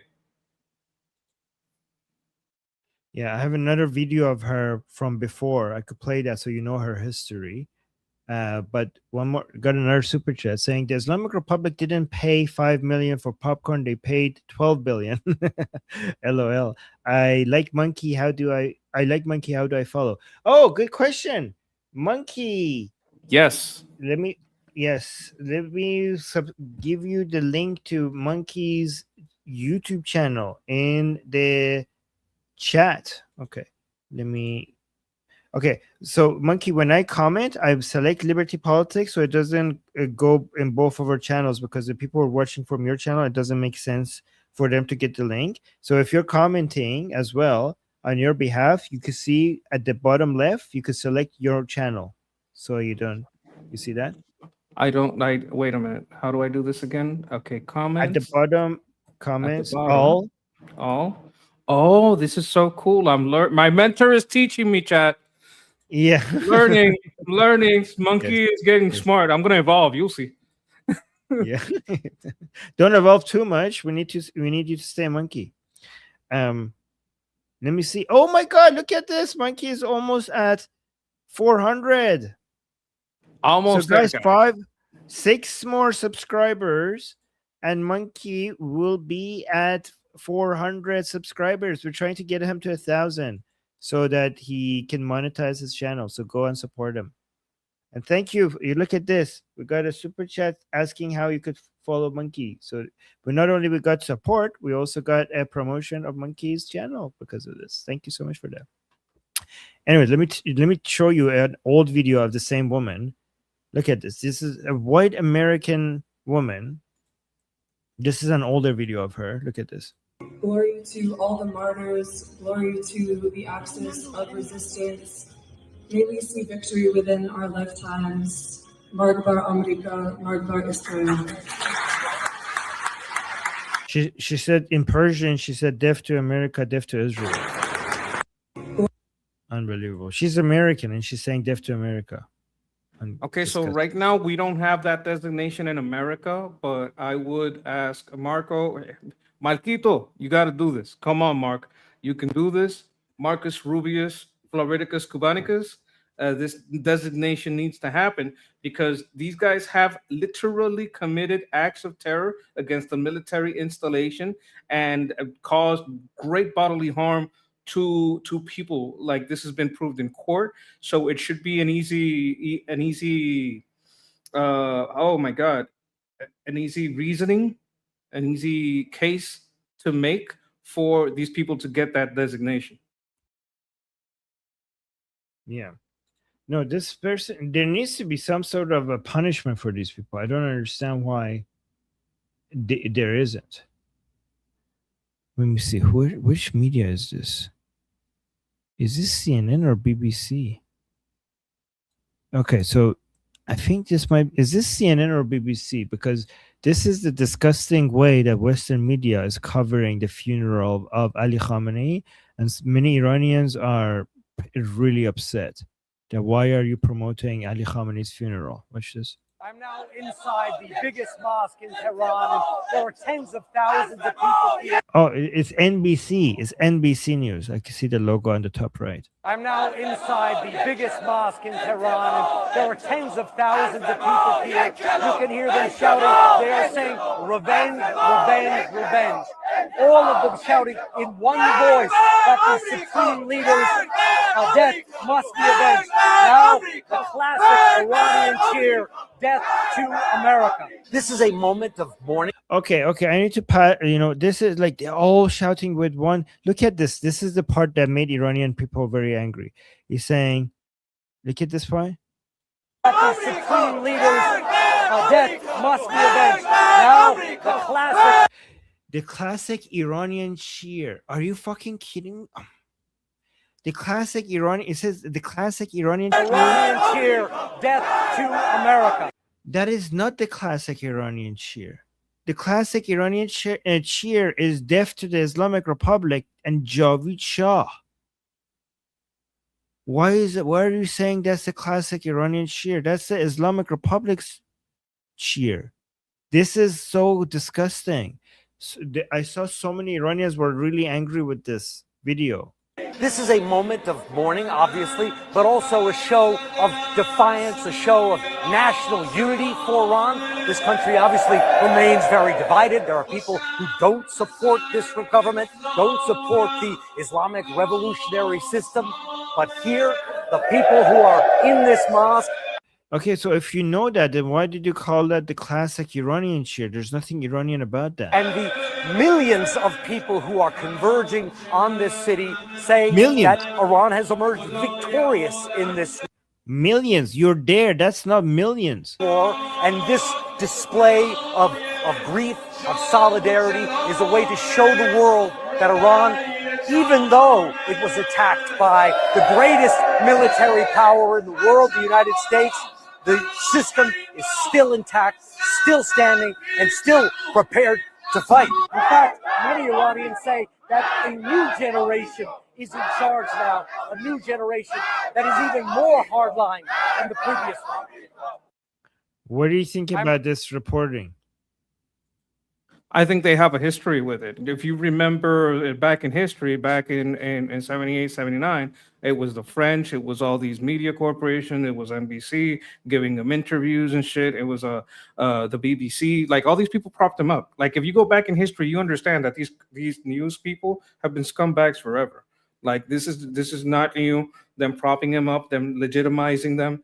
This is not a new thing. This is why you can't trust the media. That's why you have to come to people like, from Tusi, Goldie, Armin, to get like a better perspective on the different sides of this topic, the side of the Iranian people outside of the IRGC. That's why you have to do this, because you can't trust the media. Do you have the video of President Trump? You said that there's 5 minutes going at communism. Do you have that by any chance? Yes, I do. 1 second while I get it for you. I sent it to your Telegram, right? Yes, please. Thank you. Because it's relevant. Anyways, while you do that, there's an interesting news regarding President Trump. I don't know if you've seen this. Trump has said, look at this. Trump, this is so funny because this is actually completely in line with what we were talking about. Trump said he was surprised to see Iranians crying at Ali Khamenei's funeral, saying he thought people hated the former supreme leader and suggesting the displays of grief might not be genuine. Oh, yeah. Yeah, Trump, this is a quote by him saying, I was surprised to see some Iranians crying. I thought people hated Khamenei. Maybe it's fake tears. What do you think? I love that. 100% fake tears. Like, look at the side eye. Look, oh my God, that's a side eye that goes around the world. That's like the sidiest side eye I've seen in so long. It's legendary. Love it. Okay, hold on. All right, so the video you sent me is 5 minutes. I wanted to play that video of President Trump responding to this BS by Mamdani. Okay, so I first play the Mamdani's video, and then let President Trump respond to it. Okay, Mamdani is coming out and trying to teach Americans apparently how to be American. You know, of all people, Mamdani is going to lecture us about that. So let's listen to him. While I'm playing it, I'm going to do a quick bio break, and I'll be right back. And it belongs to us all. It belongs to our newest Americans, those standing here with me today, all of whom were recently naturalized. Nearly a decade ago, I too felt what you feel, the joy of no longer being just a New Yorker, but an American too. You each hold a special power, the power to determine what America means. The powerful have always known their answer. America, in their view, is an arena of supremacy, where only a select few are allowed freedom, where not all are created equal. America, if you ask them, becomes less the more people it welcomes. America, they will tell you, belongs only to those with the right accent or the right shade of skin. The rest of us, they insist, should be grateful for merely being allowed to visit. How small they are, how weak, how unoriginal. At every moment in our past, those who led through exclusion and isolation have tried to win power and enrich themselves by turning us against one another. Division is the oldest trick in politics and the cheapest. But time and again, including 250 years ago, those forces of division have been vanquished by the forces of progress.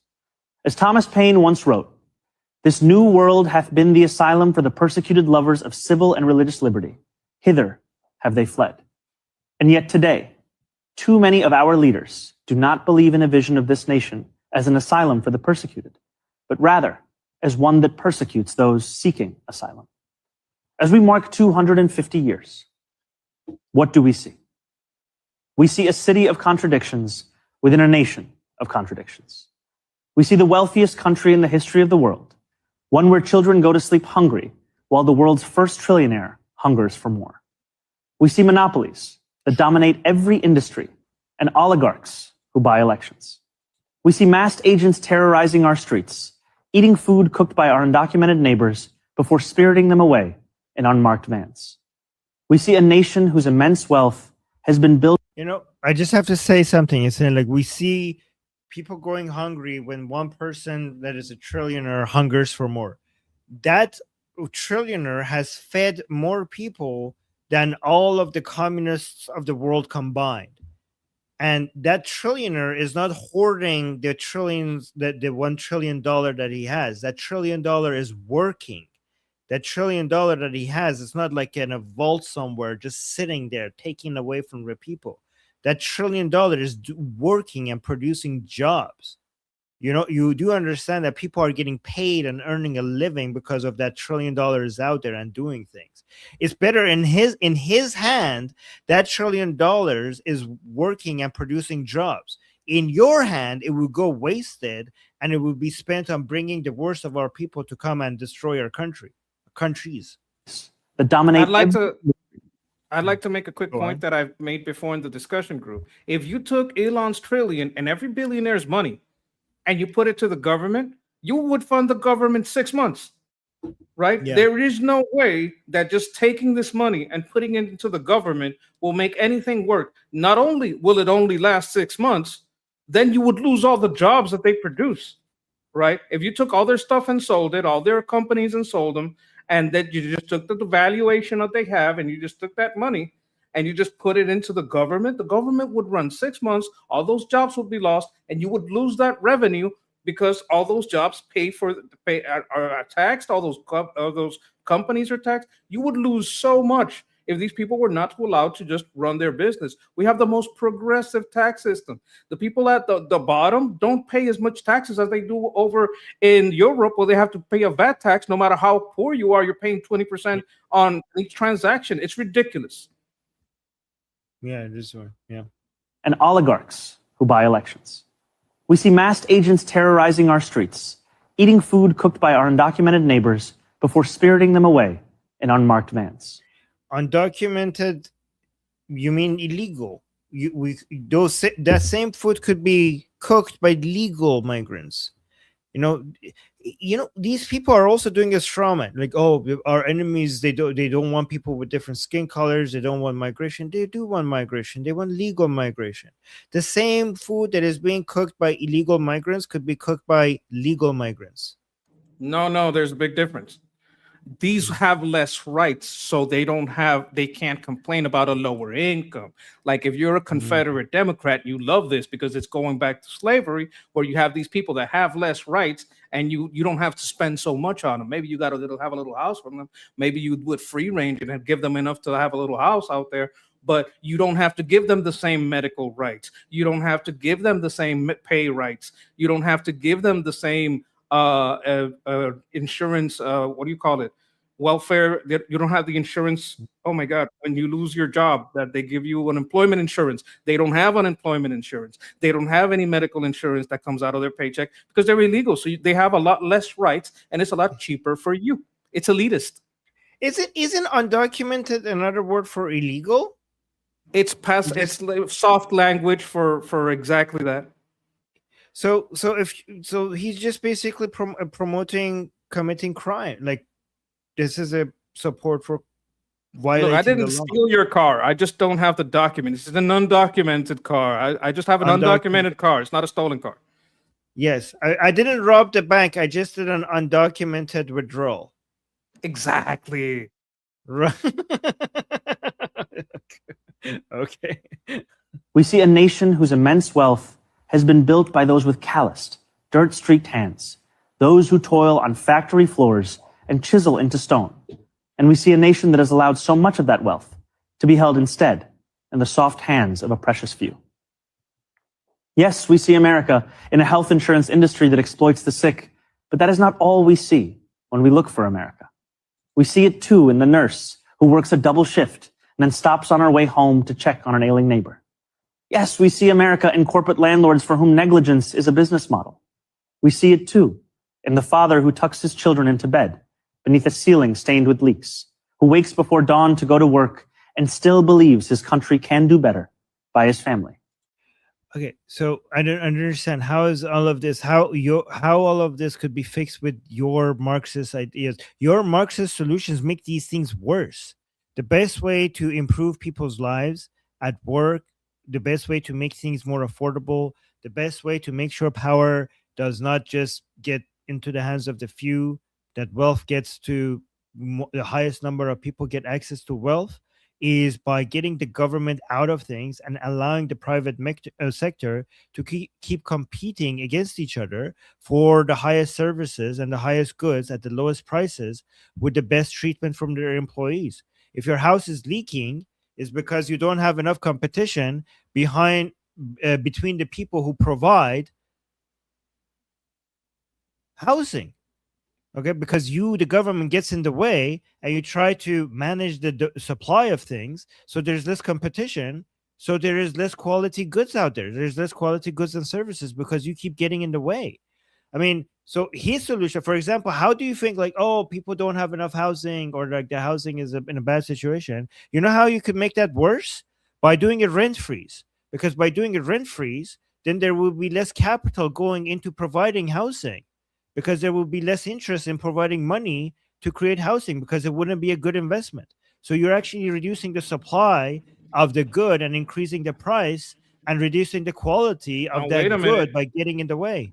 He does a little bit more than that. He also takes hotels and that rental housing, pays for it with tax money, and gives it to illegal immigrants. So a lot of these houses, so we have a shortage of housing supply. Maybe it's because you're giving Section 8 contracts and you're giving housing in hotels to illegal immigrants. And that's why we have a housing crisis, because people that shouldn't get $2,000, $4,000, $5,000 in housing every month are getting it from you and taken from the tax dollars.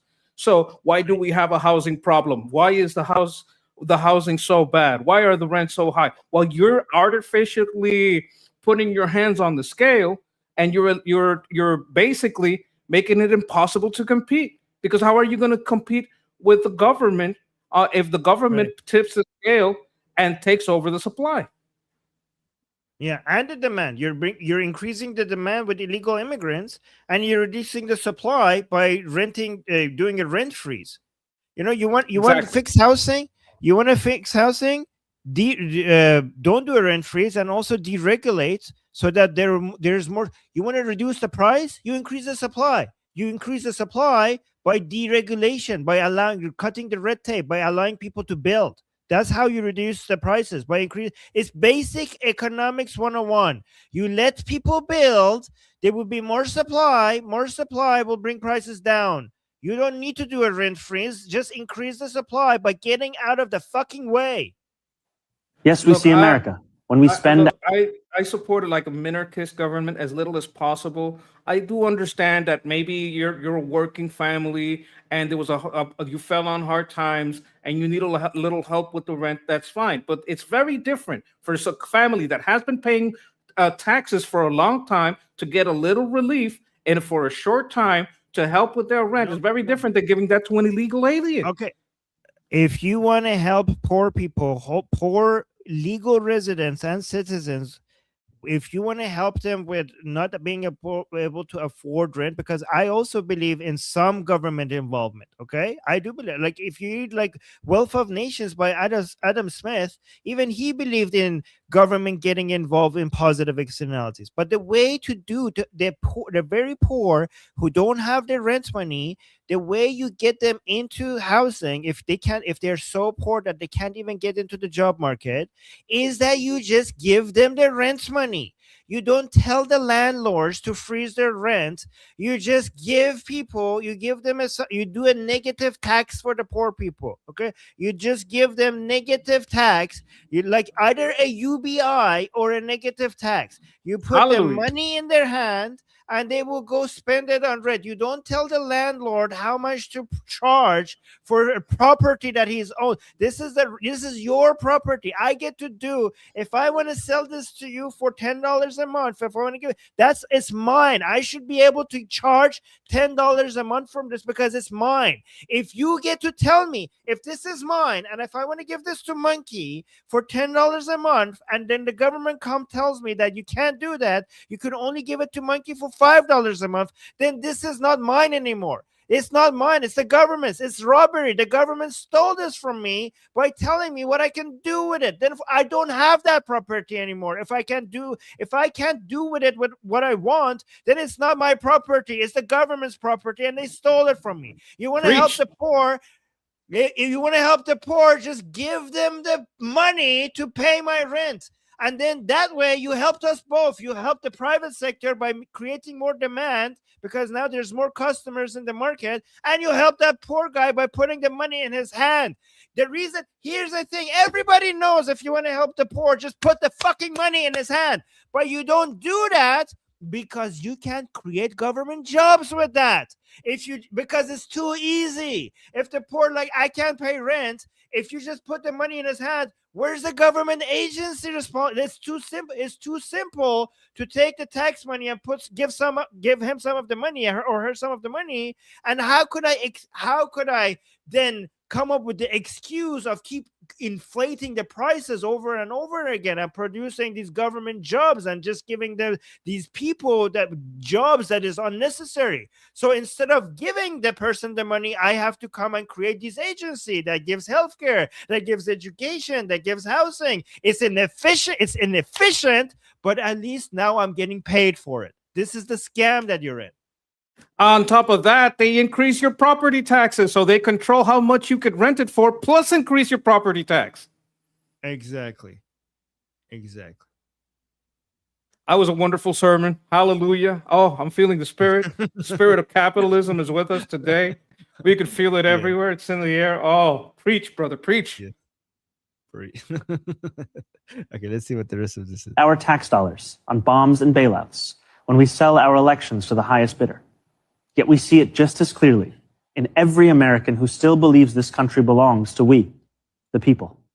We see America each time neighbors link arms with neighbors without asking. We the people, we the American. It's to be the American. The America belongs to the Americans, not to non-Americans. Asking how long they have lived here or what These like oh, America belongs to we the people, and he's talking about illegal migrants.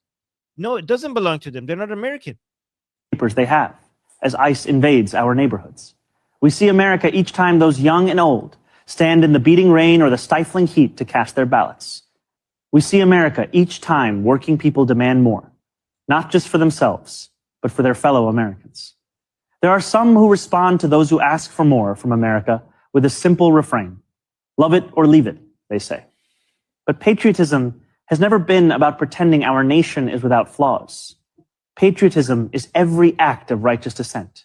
It is. Yeah, I mean, we know patriots in America know that their nation has flaws because you exist. You are the flaw.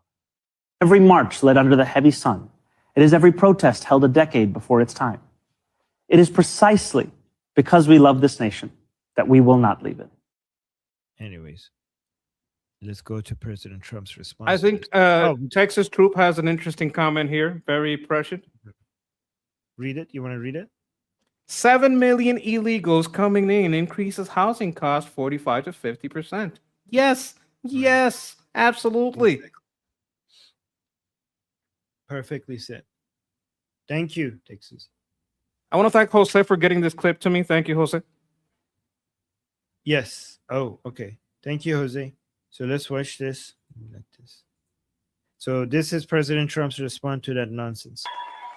Yet as we approach this magnificent anniversary, we see our American identity under a renewed attack. A generation after we fought and won the Cold War against the menace of communism, there is now a resurgence of the communist menace in our land, including from newcomers to our country who embrace ideas totally opposed to our way of life and our great success. These are not mere political disagreements like differences over taxes or regulations. Communism is a mortal threat to American liberty.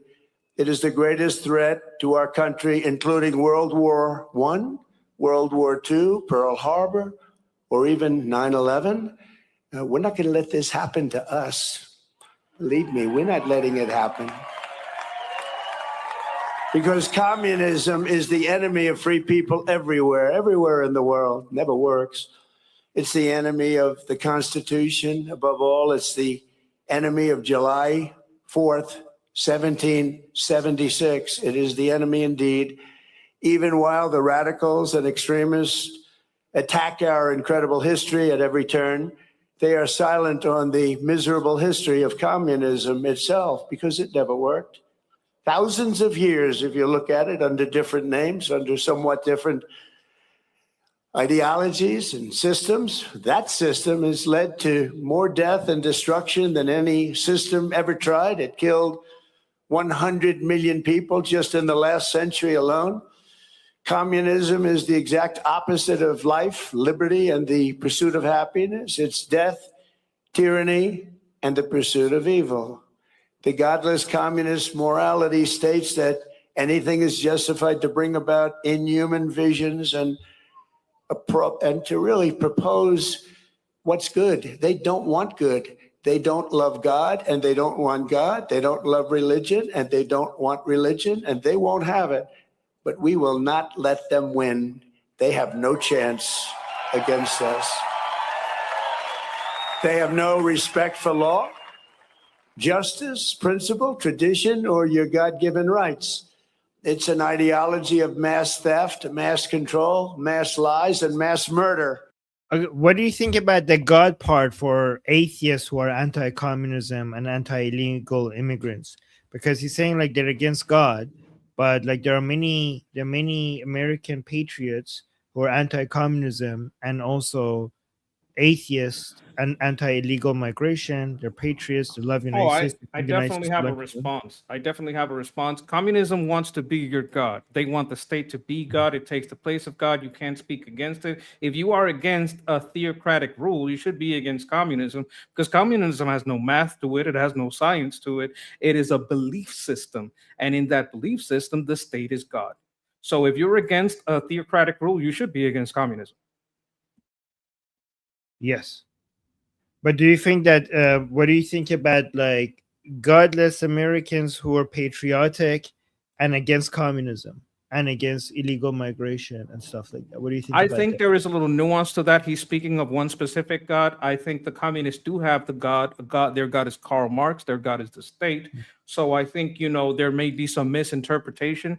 I know some, not you, but some atheists get triggered by this kind of language. You should just study the material and know that communism wants to be your God.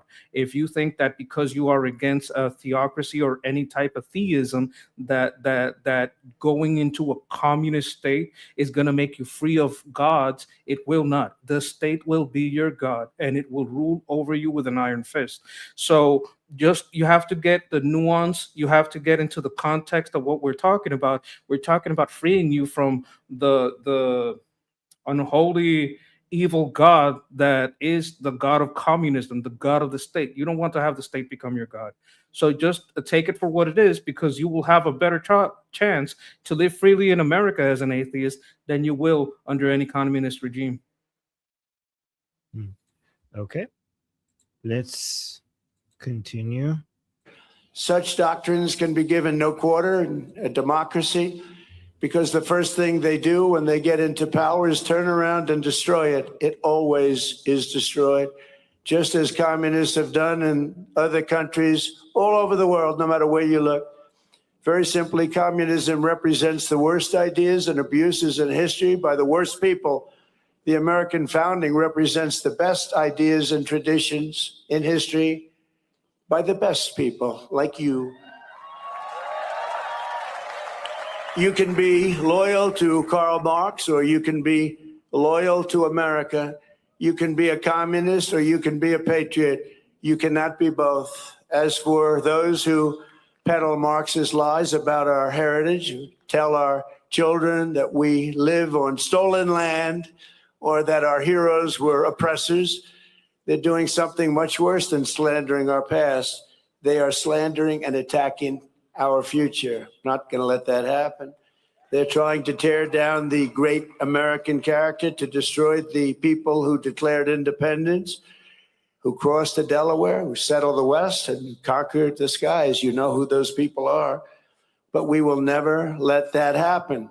Our American ancestors did not shed their blood at Concord and Trenton, Gettysburg and Shiloh, Midway and Normandy, just so that a band of thieves, radicals, and lunatics could come in and loot, pillage our nation. Our heroes died to win, build, and to save, and to build truly a great country, the greatest country ever in the world.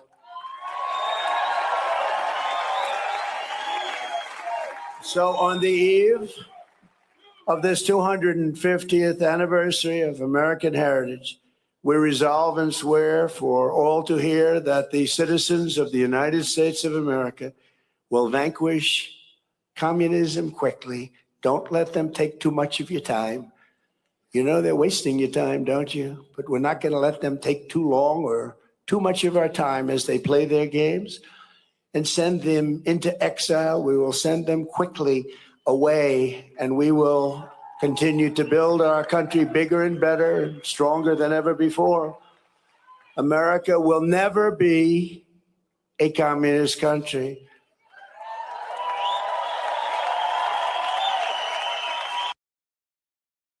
Okay, that was a great speech. I think that was pretty good. Good I job. loved it. I mean, I am really against the religion known as communism. When it comes to that kind of stuff, I hate it. These people have no math, they have no science, right? You're a person that has studied this far more than me. Is there any math in communism? Is there any science? Not at all, right? Well, I mean, there is mathematically. Psychological, maybe. No, mathematically, if you want to get to the most extreme level of poverty in the shortest amount of time, communism is the best answer. Like mathematically, if you want to. They would ran out of sand in the desert. Yes. No, it's good for that. If you want, like, honestly, I can't think of any better way, any better economic model to create the highest amount of poverty in the shortest amount of time. Yes. Okay, this is funny. President Trump was watching himself on TV. President Trump was watching President Trump on TV. So this was very look at this. So he's watching himself. President. No, but the fact that we are here 250 years later with the technology. Look, President Trump is watching President Trump watching President Trump watching President Trump. That has advanced. That is funny. Medicine to transportation to all of it, to the way we broadcast. Our founders never would have envisioned any of this, any of it. Okay, it's stopped now. Okay. That was a little funny. Trumpception, yes, exactly. Okay, so now I have here, I think this is President Bush's, former President Bush. So President, this is for the 250th birthday of United States. All the living former presidents were being interviewed here, and just wanted to see what each one of them had to say about United States and compare them with each. These are all the former presidents who are living, being interviewed. One of the things about the 250th is a chance to focus on the common good and the wonders of this country, the history of this country, the fact that you can worship freely without government tell you how to worship, the fact that you can speak in the public square without being jailed, the fact that we have a press that's willing to hold the powerful to account. I mean, these are all things that should and generally do unite us. I am not concerned about the long-term health of our country because I've studied enough history to know that we've been through the periods of intense anger and intense rivalry of ideas. But the beauty about democracy, Jen, is that it's self-correcting. And one of the key things I'm going to try to do during the 250th is encourage citizens to participate in the process. And if you don't like what's going on, vote. And that's how America heals itself. I'm not sure we're as divided. So before we go to this guy, well, how was that? Did you agree that? Do you like that? Look, I can't argue with anything he said. I think everything he said is important, and especially that last part. Like, we really need you to get out the vote, especially, people who are kind of in line with what you're saying. We understand that this is not an echo chamber. We're all not going to agree 100%. But it is really important to get out the vote because we're kind of getting disenfranchised by these laws that say, oh, you don't even need an ID to vote. You don't even need, you don't even need to know English to get a truck license. So there's a lot of funny things going on. So you have to make this too big to rig. And that is extremely difficult in a primary. So we really need to get out the vote. Armin spoke about this, how democracy is a better way to address grievances because it would be difficult to stay in power if you're the one that's hurting the most amount of people. If the most amount of people is feeling hurt by the policies, they will show that, express it through the ballot. And I have to agree with that. Yeah. Oh, look at this. BT June give us a super chat. Say, today is my 10th wedding anniversary with Mr. BT. Oh, congratulations to Mrs. BT and Mr. BT. To the young ones here, don't be so microwave that you don't make it this far. Okay. We are meant to help one another grow, to be mirrors for one another. Strive. Love you. Mwah. Mr. BT, Mr. and Mrs. BT. Look at that. That's so beautiful. Happy anniversary. Happy anniversary. When you have 10 more, 20 more, 30 more, as many, as it can possible. With modern technology, you have 100 more. Wow. It's amazing that your anniversary is right after July 4th. That's such a great day. That's amazing. Thank you for sharing that with us, and thank you for always supporting us, BT. That's very sweet. And hi, Mr. BT. Thank you for being here. Thank you, and happy anniversary. And we got something else here. Amir. Oh, Amir gave us. Oh, thank you, Amir. Oh, twice. Yeah, Amir gave us a gift basket of 5 memberships to the people in the chat. Thank you so much, Amir. And look at this. And then another gift basket of 5 memberships in the chat. Thank you. Thank you, Amir. Appreciate that. Always with the gifts. This is why we call him our Santa Claus. Oh, Mrs. Claus is here too, by the way. They both are here. Thank you so much, Amir. Always so supportive. And then here, look, we have another comment I wanted to highlight. Look at this. I'm an atheist, anti-communist. There you go. See? Appreciate you. Appreciate you. Yeah, thank you. Oh, we got another super chat. Ben, thank you so much for the super chat saying, thank you for covering about communism. My family came from the former USSR. I think he means former. Former. Yes, former USSR. I'm proud to be an American where I'm free and can accomplish anything that my mind is put into. Remember, Monkey, I was mentioning this yesterday. There are few people on earth that are more anti-communist than the people who fled communist countries. That's absolutely They understand. true. The experience is harrowing, but it teaches. It teaches, yes. And they are a huge asset, by the way. Like, guys, if you want to fight Islam, ally with ex-Muslims. If you want to fight communism, ally with people who fled communist countries, because they are a huge asset. They are like some of your greatest patriots, like Cuban Americans, former USSR, people who live there. They understand it, and their experience is a huge asset in the battle of narratives against communism. Thank you. Apostates know. Check out Apostate Prophet. The apostates know what's up. Yes. They know the real deal. Exactly. They know. Exactly. All right. So former President Bush, his comments was good. Okay. Let's see what Biden says. I'm not sure we're as divided as we portrayed. I'm sure there's anywhere from 15 to 30% of the people who are on the one end here. But I think the vast majority of people are coming around to conclude that, those things that they don't even think about it directly, but the safeguards in the Constitution. I think people are beginning to realize they're sort of being trampled on right now. So I'm hopeful that people are going to begin to say, whoa, we got to slow this thing up.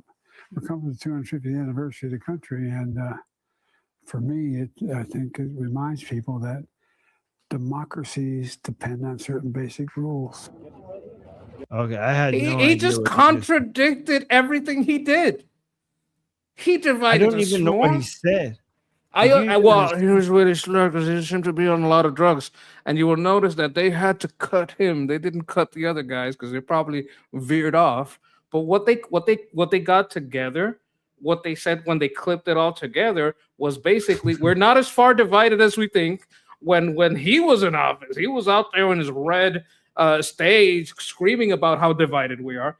He said, we have the safeguards on the Constitution. He destroyed the safeguards of the Constitution when he was in charge. He basically, everything he says is the opposite of everything he did.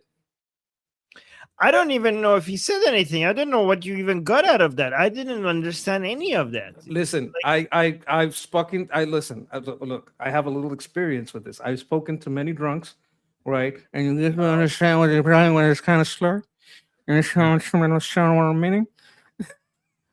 Okay. I'm like, Monkey's angry at something. I don't know what you're angry about because I don't know what those were words. Were you have to have dealt with many drunks to understand someone like Biden. He sounds like he's on a lot of drugs or drunk, probably drugs. Oh my god. I'm actually whenever he talks, I'm not even angry with him or upset with him. I think like this is like elderly abuse. Like I don't even know if you could blame him for anything. I think they were just taking advantage of him. I think like this is all his entire presidency has been elderly abuse. Well, yes, he may be abused, but don't let him smell your hair or you're going to be the abused. So, I know a lot of people get angry with him. I think like I get sad. I'm like, get this grandpa out of here. Like he needs to be in a, I don't know. You remember when he fell off the bike? Do you remember that? There was like 3 Secret Service people. Nobody grabbed him.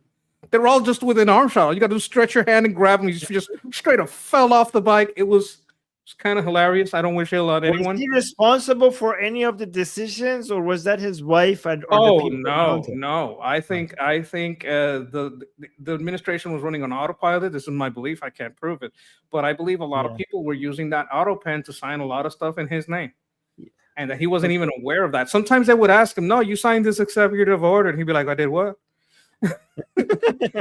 What? I did what?" Okay. All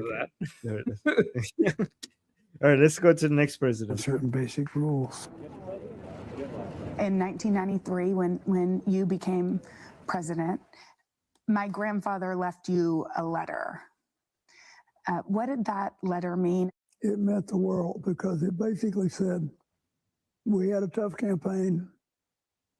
It's over. You won. And I wish you well because you're all our president now.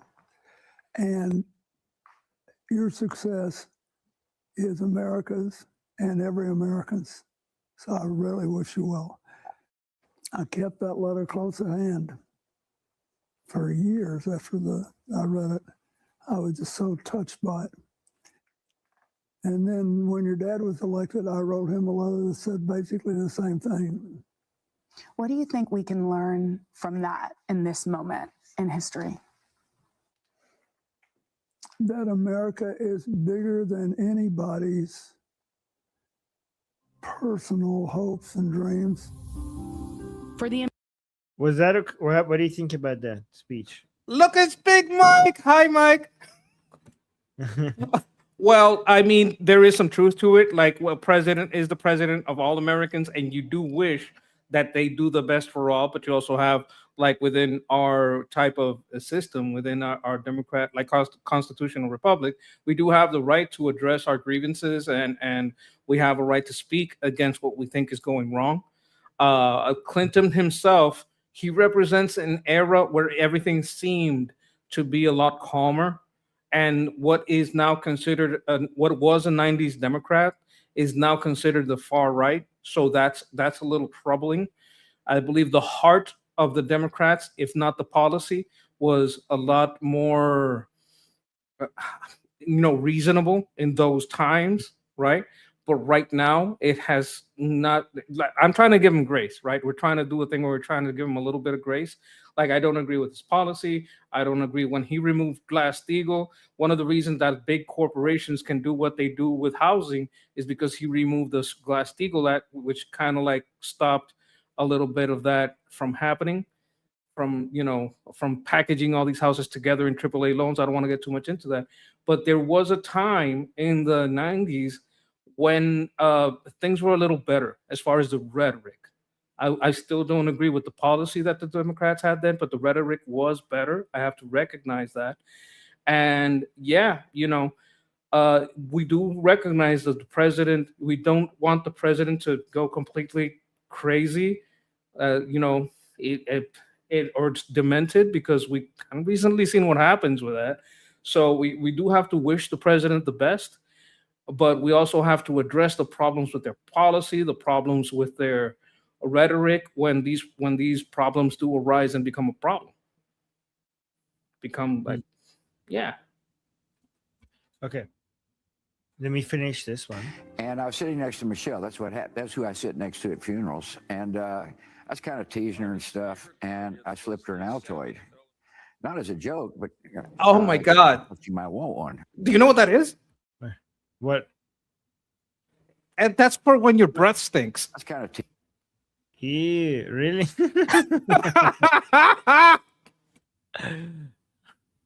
That's hilarious. That's hilarious. Teasing her and stuff, and I slipped her an Altoid. Not as a joke, but I thought she might want one. And I got in the car afterwards, and he said, "You're trending." I didn't know what trending meant. And it turns out the country is starved to see a white center-right Republican African American center left Democrat having fun and being able to converse, not as political figures, but as citizens. And I intend to continue to try to do that. Our next chapter. Bro, I'm filled with the laughing. I'm same still passion. laughing in the background. Like slipping her an Altoid is such a, oh my God. Because it's like you do that when someone's breath stinks. That's what you do. You're like, hey, you're gonna be talking to people. You might need this. Ooh, let's do Obama. 150 years of our democracy. What message do you have to Americans? Remember what's best in us. The basic principle upon which this country was founded, which is we don't have rulers, we don't have kings or monarchs or aristocracies, we have citizens. Well, other countries who have kings aren't necessarily a bad thing. Canada has a king, UK has a king, Sweden has a king, Norway have a king. They're democracies, so don't be just anti-king just because your king was a bad king and you got rid of it. That doesn't mean monarchy is necessarily a bad thing. Constitutional monarchies are democracies.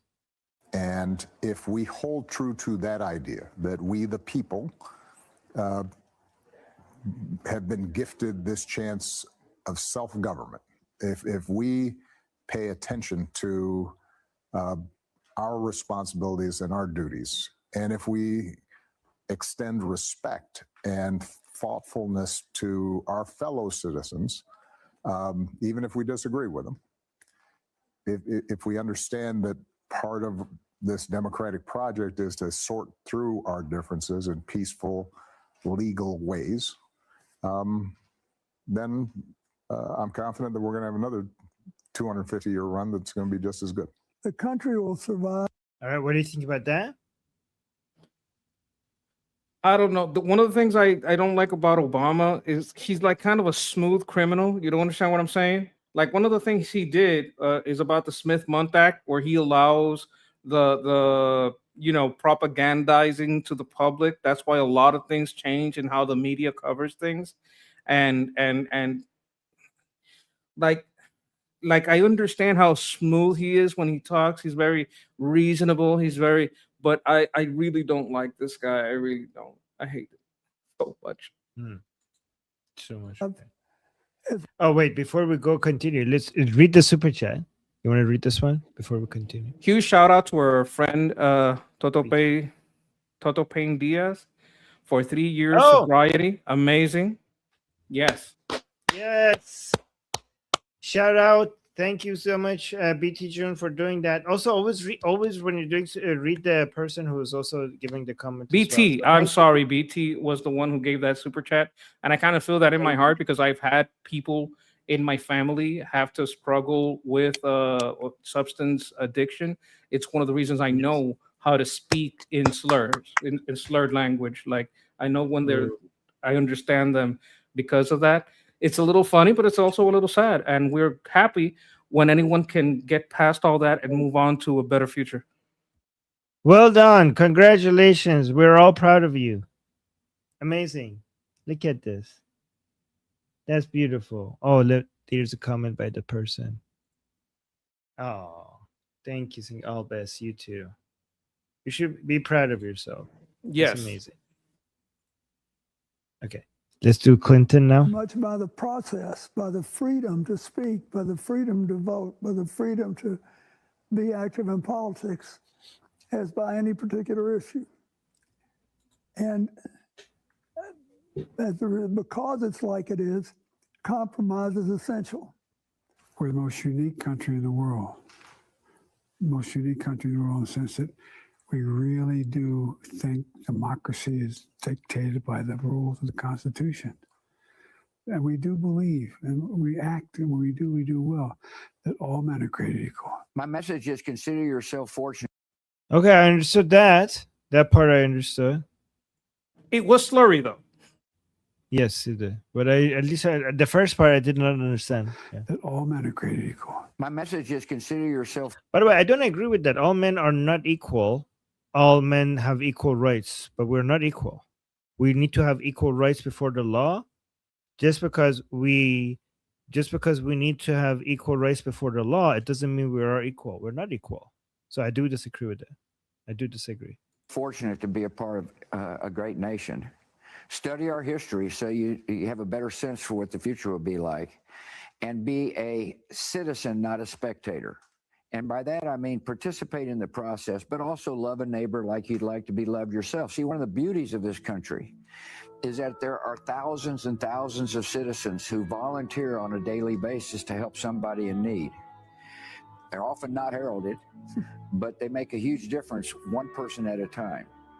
And I would hope people will take a look at our history and realize we're an imperfect nation trying to be more perfect, but be optimistic about the future of the country. I'm very optimistic about the future of America, like very optimistic. I think like when I explain to people how optimistic I am about the future of America, people are like, okay, Armin, you're overdoing it. Yeah, like that is a bit too much. It goes into, yeah. You have to keep faith alive, from a realistic perspective, but you gotta like understand how well things could go. What I have in United States is not faith, because I could give you the reasons. Like this is based on, like you're realistic about your reasons. Yes, I have really good reasons. This is not based on faith or anything, but I really think the future belongs to the United States, and I could talk about it for hours. But we got a Nail Bunny. Thank you so much, Mrs. Claus.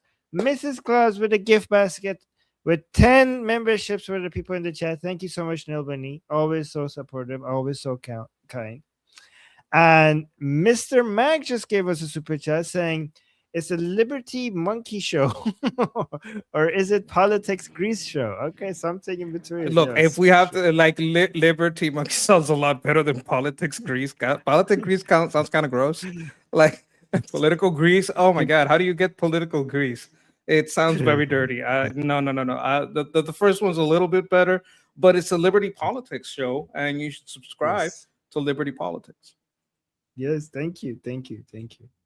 All right, let's go to this. I think she was at the funeral. Let me see. I don't even know where. I'm from the United States. Marbar America. Marbar America. I'm from the Wow. Oh my God. Marbar America, for those who are new here, means death to America. Look, she's wearing the hijab and everything. What the hell? This is like, we're getting more and more of these white men and women who they're realizing how much money and attention they could get because they're white. They get a lot more attention if you're white to go against America and support Islam. Wear a hijab goes against Marbar jihadism. Marbar means death too. What's this again? I'm from the United States. Marbar America. Marbar America. I'm from the United. Look at this. Look at that smile. Garbage. People. Yeah, if anything should die, it's jihadism. You shouldn't be trying to kill or die for a religion or an ideology like that, especially something so oppressive. Right. Exactly. Now we're going to look at these hijabi women in America. Look at this one. This is hold on, let me see if I could even play this. Okay, so this is a hijabi woman in the United States. This one. Let's play this one. She's getting arrested for some reason. Look at what she says. Ma'am, I need to take a seat. Why am I being arrested? We told you. He tried to. What do you mean? He tried to kill me. He tried to assassinate me. Ma'am, please take a seat. I am a woman. Thank you. You're touching me, even though I told you I'm a Muslim. You're still touching me. Ma'am, Okay. I'm gonna buckle you up, okay? Okay. For safety. So can you sit back? You're gonna pay for this, you know? Do not touch me. Do not come close to me. Can you scoot this Do way a not little come bit? close to me. You know I'm a Muslim. Can you scoot this way a little bit, You please? know I'm a Muslim. Why should this isn't why the should we UK? She thinks she's in the UK. She keeps saying I'm a Muslim. Like, okay. We don't care. Like, This is what America. why should he treat you differently because you're a Muslim? You're like, oh, I'm a Muslim, so you shouldn't be touching me because I'm a woman. Yeah, that's your religious rules. He's not a Muslim. This would make sense if he was a Muslim. Then he doesn't need to follow your stupid religious rules. Like, I'm a Muslim, okay? Like, guys, if you don't understand what she's saying I'm a woman, I'm a Muslim. In Islam, a man that you're not married to or is not part of your family shouldn't be touching a woman. So he's saying, I'm a woman, I'm a Muslim, don't touch me. Those are your rules. For you know what that sounds like, Monkey? It sounds like I'm a vegan, don't eat meat. Like, imagine if you're eating meat and I come, like, if I come to you and like, hey, I'm a vegan, stop eating that steak. I'm like, you're the vegan here. Why the fuck do I have to stop eating this steak? Exactly. And I think that she thinks that this is the UK where there's a two-tier system. Equality under the law means I don't care what religion you have, we're arresting you. That's equality. Christian, atheist, Muslim, well, you have equality. You have the equal right to get your ass sent to jail. Right. Can you scoot this way a little bit, please? You know, I'm Muslim Islamophobia. You did it. You did your Islamophobia. Can you scoot you this did way it, and just you a little bit protected so I your can own get white the seat? people. Hold on. You ordered it. You ordered it. It's Islamophobia to arrest a Muslim? No, that's equality. Wow. That's equality. Like if you go per capita, white people get arrested the most because there's more of them, right? Wow. So we're very equal opportunity senders to jail. Unbelievable. This woman. And you protected your own blood. White people? Well, then I will okay. you You know, the Muhammad is going to take it. You know, the Muhammad is going to take it. What did she say? Muhammad is going to take it. I think she's talking about the Al-Zud. Muhammad is going to take it. Muhammad is. I mean, I don't know what else that could mean. My mind went there. It's gonna talk about it. Look, run it back a little bit. Let's try to hear it again. What is she saying? Muhammad. It sounded to me like Muhammad is going to take it, but let's see. Yes. You know, I'm a Muslim. Can you scoot this way a little bit, please? You know, I'm a Muslim Islamophobia. You did it. You did your Islamophobia. Can you scoot you this did way it, and you just a little bit protected so your I own can white get the seat? people. Hold on. You ordered it. You ordered it, and you protected your own blood. White people? Well, then I will okay. you You know, the Muhammad is going to take it. You know, the Muhammad is going to take it. I don't know what she's saying. Muhammad is gonna take it. Yeah, I mean, he did take it. He probably will take it forever, somewhere hot. It depends on what you believe, but you know. I know him. Assault, you liar. Thank you. I'm gonna unbuckle you. We're gonna have you step back out. My female partner here is gonna do the search. You know, one of your people tried to kill me, right, female? Why are you getting close to my breast? You just touched my breast with your chest. Okay, step out, ma'am. You know, your own people tried to kill me, right? No? Step out. The same behavior, you never change? Ma'am, step out. You're gonna pay for this. Face the car. You're gonna pay for what you did. There's no player in the game, and you know it. Do not humiliate me. Right? The I'm Muhammad? doing my job. The Muhammad? What is she saying? I don't know. The what Muhammad she's is going to take it. Something, I don't know. She's very sure that Muhammad is going to take it.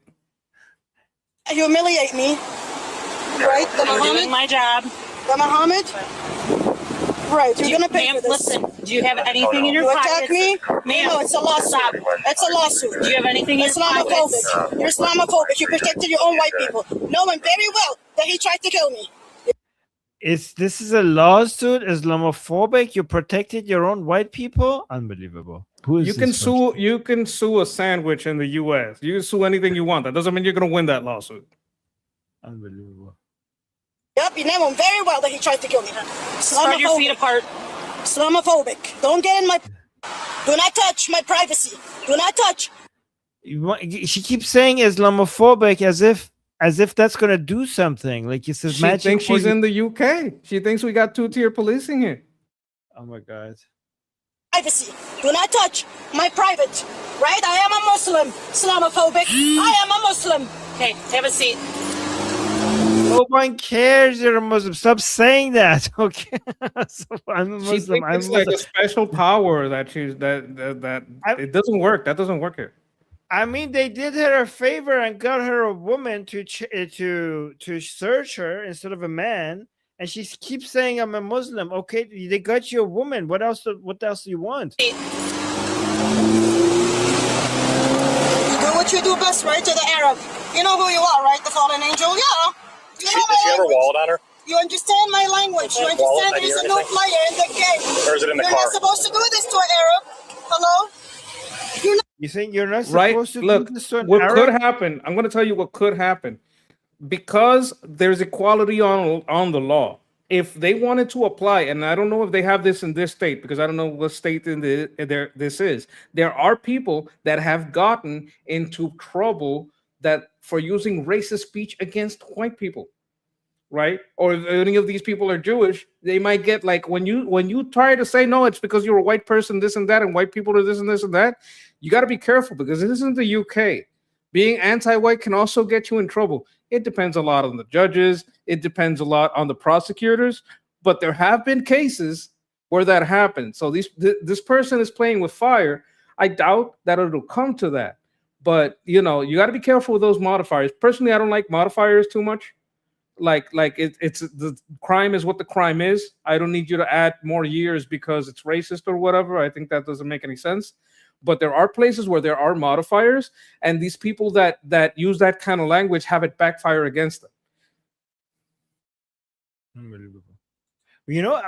I get a sense that we're going to see a lot more of stuff like this in the near future. Like this is going Oh, to... buddy, let me tell you something, my friend.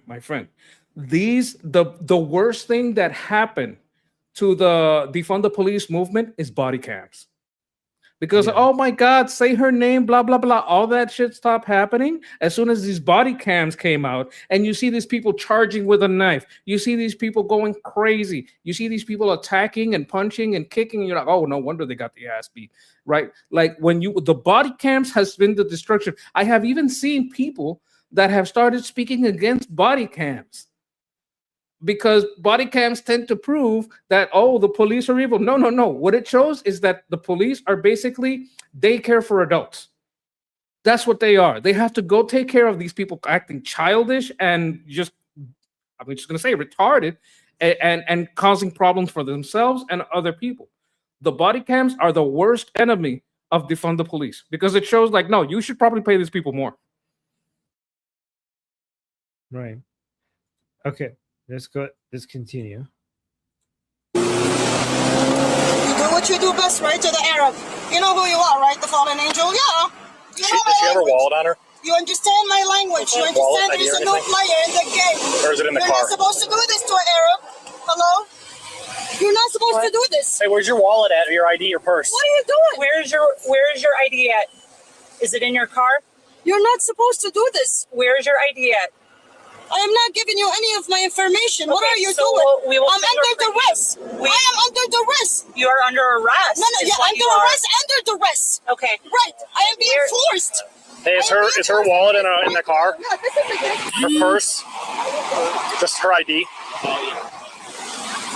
nothing here. You can put it to the judge. Right. I did absolutely nothing. She says, I'm being forced. Like, yeah, I mean, that's what arresting is. She's saying she is under duress, but she's not signing a contract. So it doesn't matter if you're under duress. You're under stress. What are you talking about? Being under duress doesn't matter. You're stressed. You feel pressured. Yeah, you are pressured. Get in that fucking police car and go to the police station.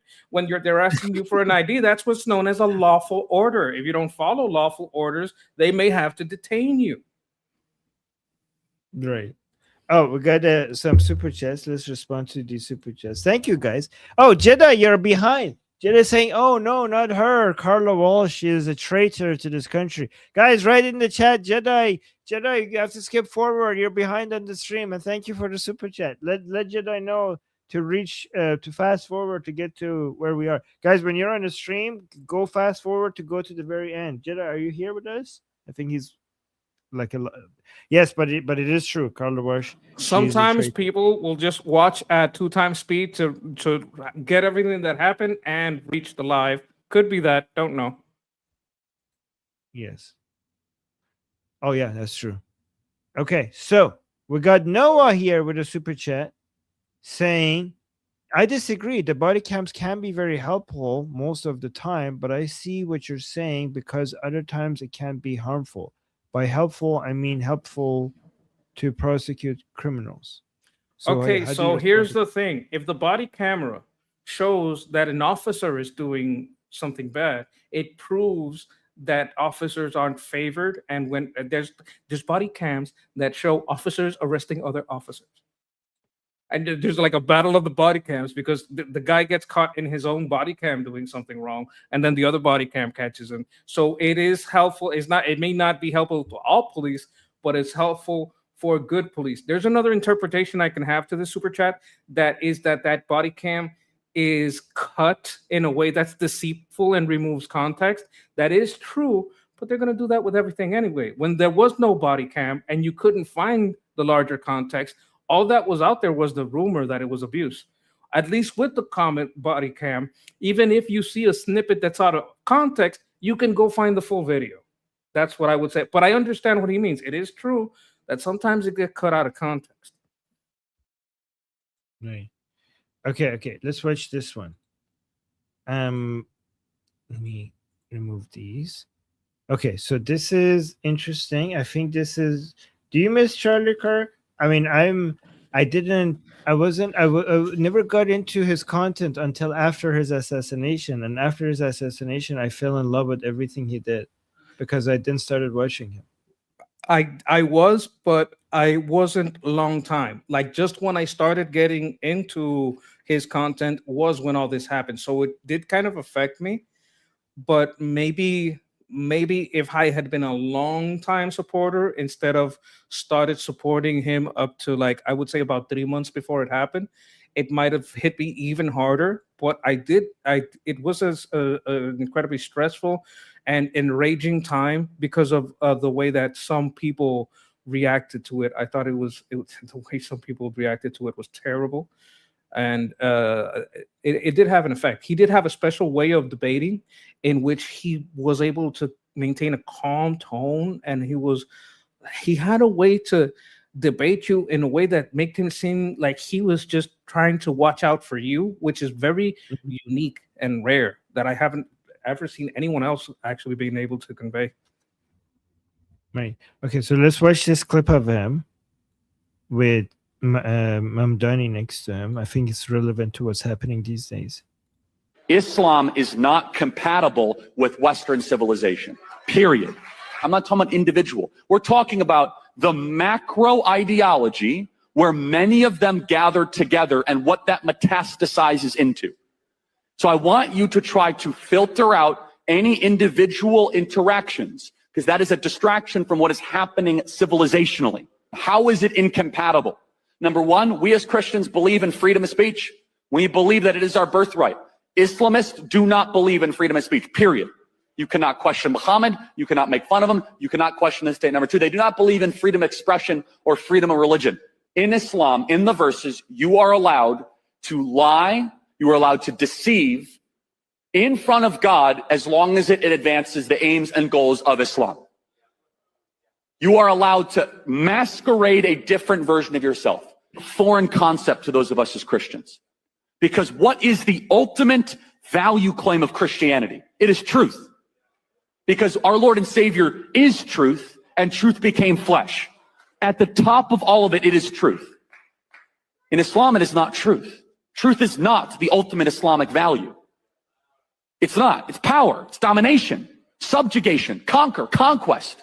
Islam is taking over by force. There's a reason why it is a religion of the sword to create a global caliphate.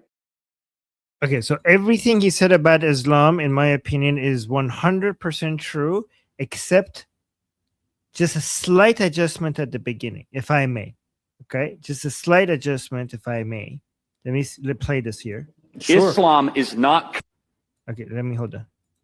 Islam is not compatible with Western civilization, period. That's the only part I want to adjust, okay? I mean, what he's saying is true, but it's just a bit incomplete, okay? I wouldn't say Islam is incompatible with Western civilization. I would say Islam is incompatible with civilization, period. I wouldn't say Islam is incompatible with Western way of life. I would say Islam is incompatible with life itself. That's like trade Western civilization for human civilization? Yes. I think Islam when people say Islam doesn't belong in the West, I would correct him by saying Islam doesn't belong anywhere. Islam doesn't belong on planet Earth. That's the only adjustment I would make. I wanna speak on this because I think that's an important adjustment. I think it's very important because it becomes a little murky when you say, okay, so it's not good here, but it's good somewhere else. Like that distinction, I think it's important. I think it's important to say it that way because I'd rather. Why is it good for others and not for us? Why is it incompatible with the West, but compatible with the East or the Middle East? It doesn't make sense, right? If you think this is bad for the humans here, you should think it's bad for the humans everywhere. And I think it colors it as it can be seen as a little, I'm looking for the right word, prejudiced, right? Like it's good enough for you, but not good enough for me. You understand what I'm saying? Like I wouldn't paint it like that, but it can have that connotation to someone that's not aware of what the larger message is. To someone that's not on our side, it might sound like that. Yes, because the values that made Western countries great works everywhere. It's because it works with all humans. Like humans are essentially, on average, basically the same. The human society. So it's not these methods, these standards, these values. In wherever society you implement them, they just work. Okay. These are not the values that works in Western countries. I mean, Taiwan is not a Western country. Japan is not a Western country. South Korea is not a Western country, right? And you can see that it works over there as well. It works everywhere. Everywhere that you implement these standards and values that became more popular and became the dominant idea of the superior values after in Western Europe with the Enlightenment. Everywhere you implement them, they just work, right? So inferior values, they're bad for everyone regardless of where they are, and the superior values and methods, they work for everybody. Humans are basically essentially not that much different when it comes to what motivates them, what works with them, what improves their prosperity, what improves their condition, what improves their well-being. We're not that different. So if it works, it's something that works in the United States. At the end of the day, those values, I know the structure might be somewhat different, but so to reflect, the geography of that location and maybe the history of that location, the structure, but the values, the fundamental values that makes a society prosper works everywhere. It's the same thing everywhere. And the ones that destroy, like if communism is bad for United States, communism is bad for every other country. It's not just bad for United States. If Islam is bad for United States, Islam is bad for Saudi Arabia. Islam is bad for Iran. Islam is bad for Indonesia. Islam is bad for every person everywhere. It ruins, it destroys prosperity, it destroys growth, it brings violence, it brings barbarism, it brings poverty everywhere. Communism and Islam do this to all people. So if we want the Americans and Western people to have a better way of life, why would we just want that for them? We should want that for everyone. We should want that for everyone. We should want that for the people in Saudi Arabia. We should be against Islam, not to be against the people in Saudi Arabia or in Pakistan or Indonesia or Malaysia. We should be against Islam for the sake of the people in Saudi Arabia, in Bangladesh or in Pakistan. We're against Islam not because we're anti-Muslim. We're against Islam because we're pro-Muslim. They have the sickness. The Muslims have the sickness of Islam, and we are trying to cure it. We are trying to cure it by exporting the right ideas everywhere on the planet. We're not, guys, if you want to win this battle against Islam and communism, one thing we need to learn is that we should stop playing defense. We need to go for the source. We need to go on attack mode. This is what so many patriots get wrong. Patriots are like, not in my country. Like, let's make the border strong. Let's stop the immigration. Let's not get these people over here. Keep that shit in your own backyard, not in my backyard. That is the wrong move. You shouldn't just play defense. You should go offensive. You can't just stay back home and play defense and try to improve your borders and let that garbage keep growing in their neighborhood and think that it's not going to come at you. You Preach. need, Hallelujah. you need to stop those ideas from getting in your country and get your ideas in their country. You need to defeat these ideas at the source. You need to, patriots globally need to unite and work with each other to go into this, do to them what they're trying to do to you. They're trying to export their Islam and communism into your country. It's not enough for you to try to stop that. You need to go export your Western values in their countries and destroy Islam and communism at the source. And you're doing them a favor by doing it. Well, I think you're speaking to the spirit of liberty, to the spirit of good governance. It is kind of, we call that NIMBY, not in my backyard.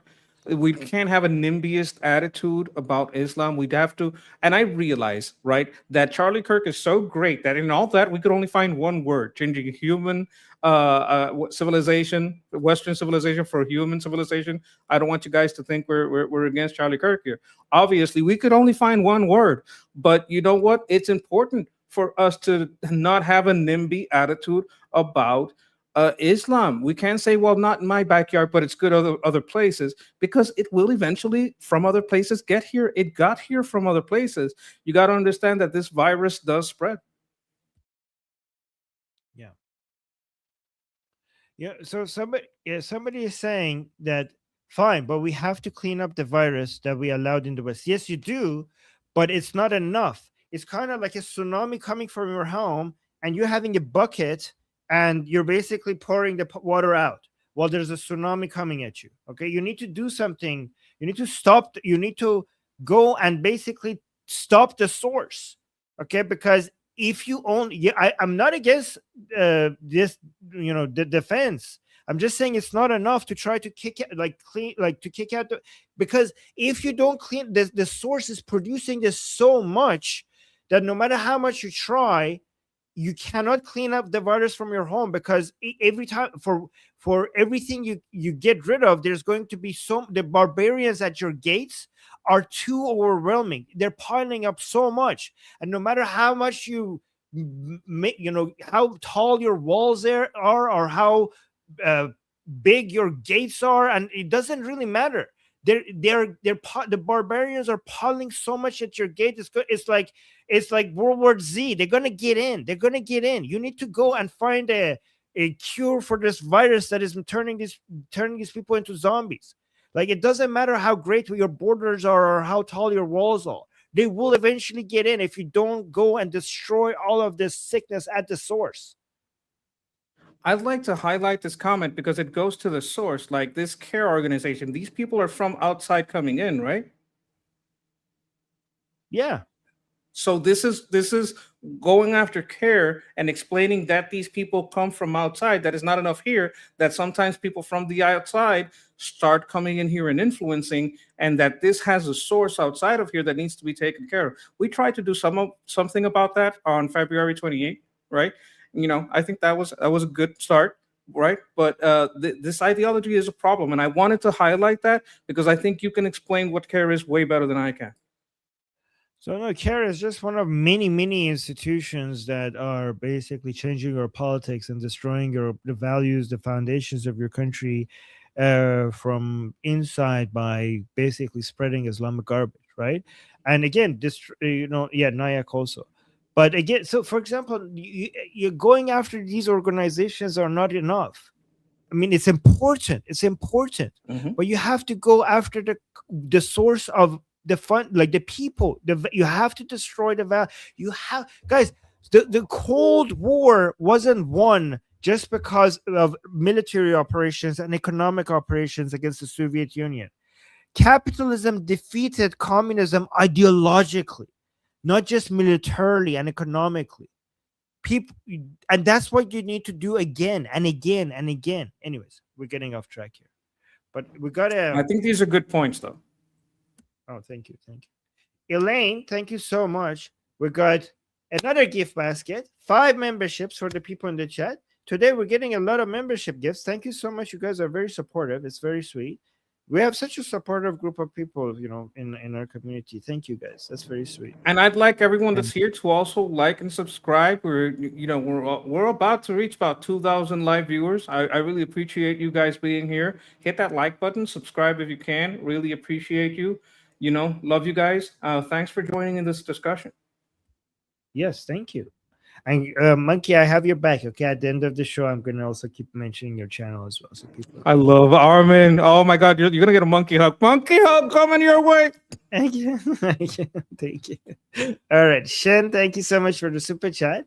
Saying The Psychology of Socialism by Gustav Le Bon. Oh, book recommendation we got. Guys, we got a book recommendation. Thank you so much. Oh my God, what is that picture? It looks so cute. What is that? Is that a baby mammoth? It's a monkey. It's a monkey in the snow. Okay, that's a cute one. Yes, that's one of my people. Oh, okay. So that's one of my people. Okay, thank you for the super chat. And then we got Elaine saying thank you, member for 5 months. Thank you so much for being a member for 5 months. Appreciate you. Thank you. Okay, so Mark Levin highlighted the video that I think we should pay attention to. Mark Levin highlighted this, saying this clown, this is by the way the Prime Minister of Pakistan, saying this clown was one of our mediators with Iran. It seems unimaginable. Let's get our act together, America. So he's kind of upset. I think Mark Levin is upset with President Trump for giving these Pakistanis a lot of credit, a lot of appreciation, using them as mediation. But let's see let's watch the video and see if it's justified. The caption says Pakistani Prime Minister Shehbaz Sharif at Khamenei's funeral in Tehran, saying he was a great scholar and leader whom millions of Muslims will remember. Pakistan and Iran will march together under all circumstances. Let's watch this video, and you guys could read the caption. Ayatollah Khamenei was a great scholar, a great leader who showed resilience, courage, patience, and vision, and served Iran with his utmost dedication and unwavering commitment. Millions of Muslims, not only in Iran, but around the globe, will remember him as a leader, his relations, and thousands of Iranian brothers and sisters were martyred out of extreme aggression. Oh my God. Pakistan and Iran are two brotherly countries. Our hearts beat together, and we will stand together. We shall march together under all circumstances. Oh my God. Well, you know what? Those circumstances better include when the Shah takes over. What do you think about President? By the way, Pakistan's in the grape. What do you think? Do you know that reference? No. Grape? Oh no! Oh my God! Pakistan. Well, you mean the gangs in UK? That's the only. No, Pakistan's in the grape. You didn't hear that? Haven't heard of that? Oh my God! I should actually show that to you. Okay. So, but I'll show it to you. But what do you think about this? But in the chat, people know grape. Yeah, people in the chat know grape. Pakistan's in the grape. Okay, I will show that video to Monkey because that is such an epic video. If you don't know what that's referring to, what do you think about Mark Levin's frustration, though? It's justified. Like, you as a diplomat, you kind of have to pay lip service to this kind of stuff. But under all circumstances, includes change of government. That's the only steel man I got here. I got nothing else. Everything, the rest of what he said was garbage. Right. Okay. So here, let me do the Parkinson's and the grape part. This is such an epic video. I don't know why I haven't seen this one. Okay. So wait a minute. Wait. I think I know what this is. Okay. This is a school in Pakistan. Yeah. My plan is that I will be pilot and I'll help. So they're basically asking the students here their inspirations and their goals in life and stuff like that. My plan is that I will be pilot and I'll help everyone. Pilot. Yeah, he's a pilot. Great. When I will grow up, I will be army and save Pakistan and destroy India. Strong army. Wow, great. I will open as much educational institution as possible and I'm proud to be a Pakistani. The next This is very loud. Pakistan is going to make Pakistan literacy 100%. My plan is to when I will grow up, I will help the poor people by giving their homes, by giving them homes. Inshallah, he is going to give homes to everyone. My pledge to my country is that I will finish all corruption, and so we will prove to Pakistan is not less than any other country. Pakistan Zindabad. Pakistan Zindabad. I love Pakistan. I will sacrifice my life for Pakistan. I love Pakistan. We all love Pakistan. Pakistan. Sorry. Boy, youth of Pakistan, we love our country. Pakistan Zindabad. Pakistan Zindabad. We pledge to help Pakistan as much as we can. Pakistan What? Zindabad. Pakistan Zindabad.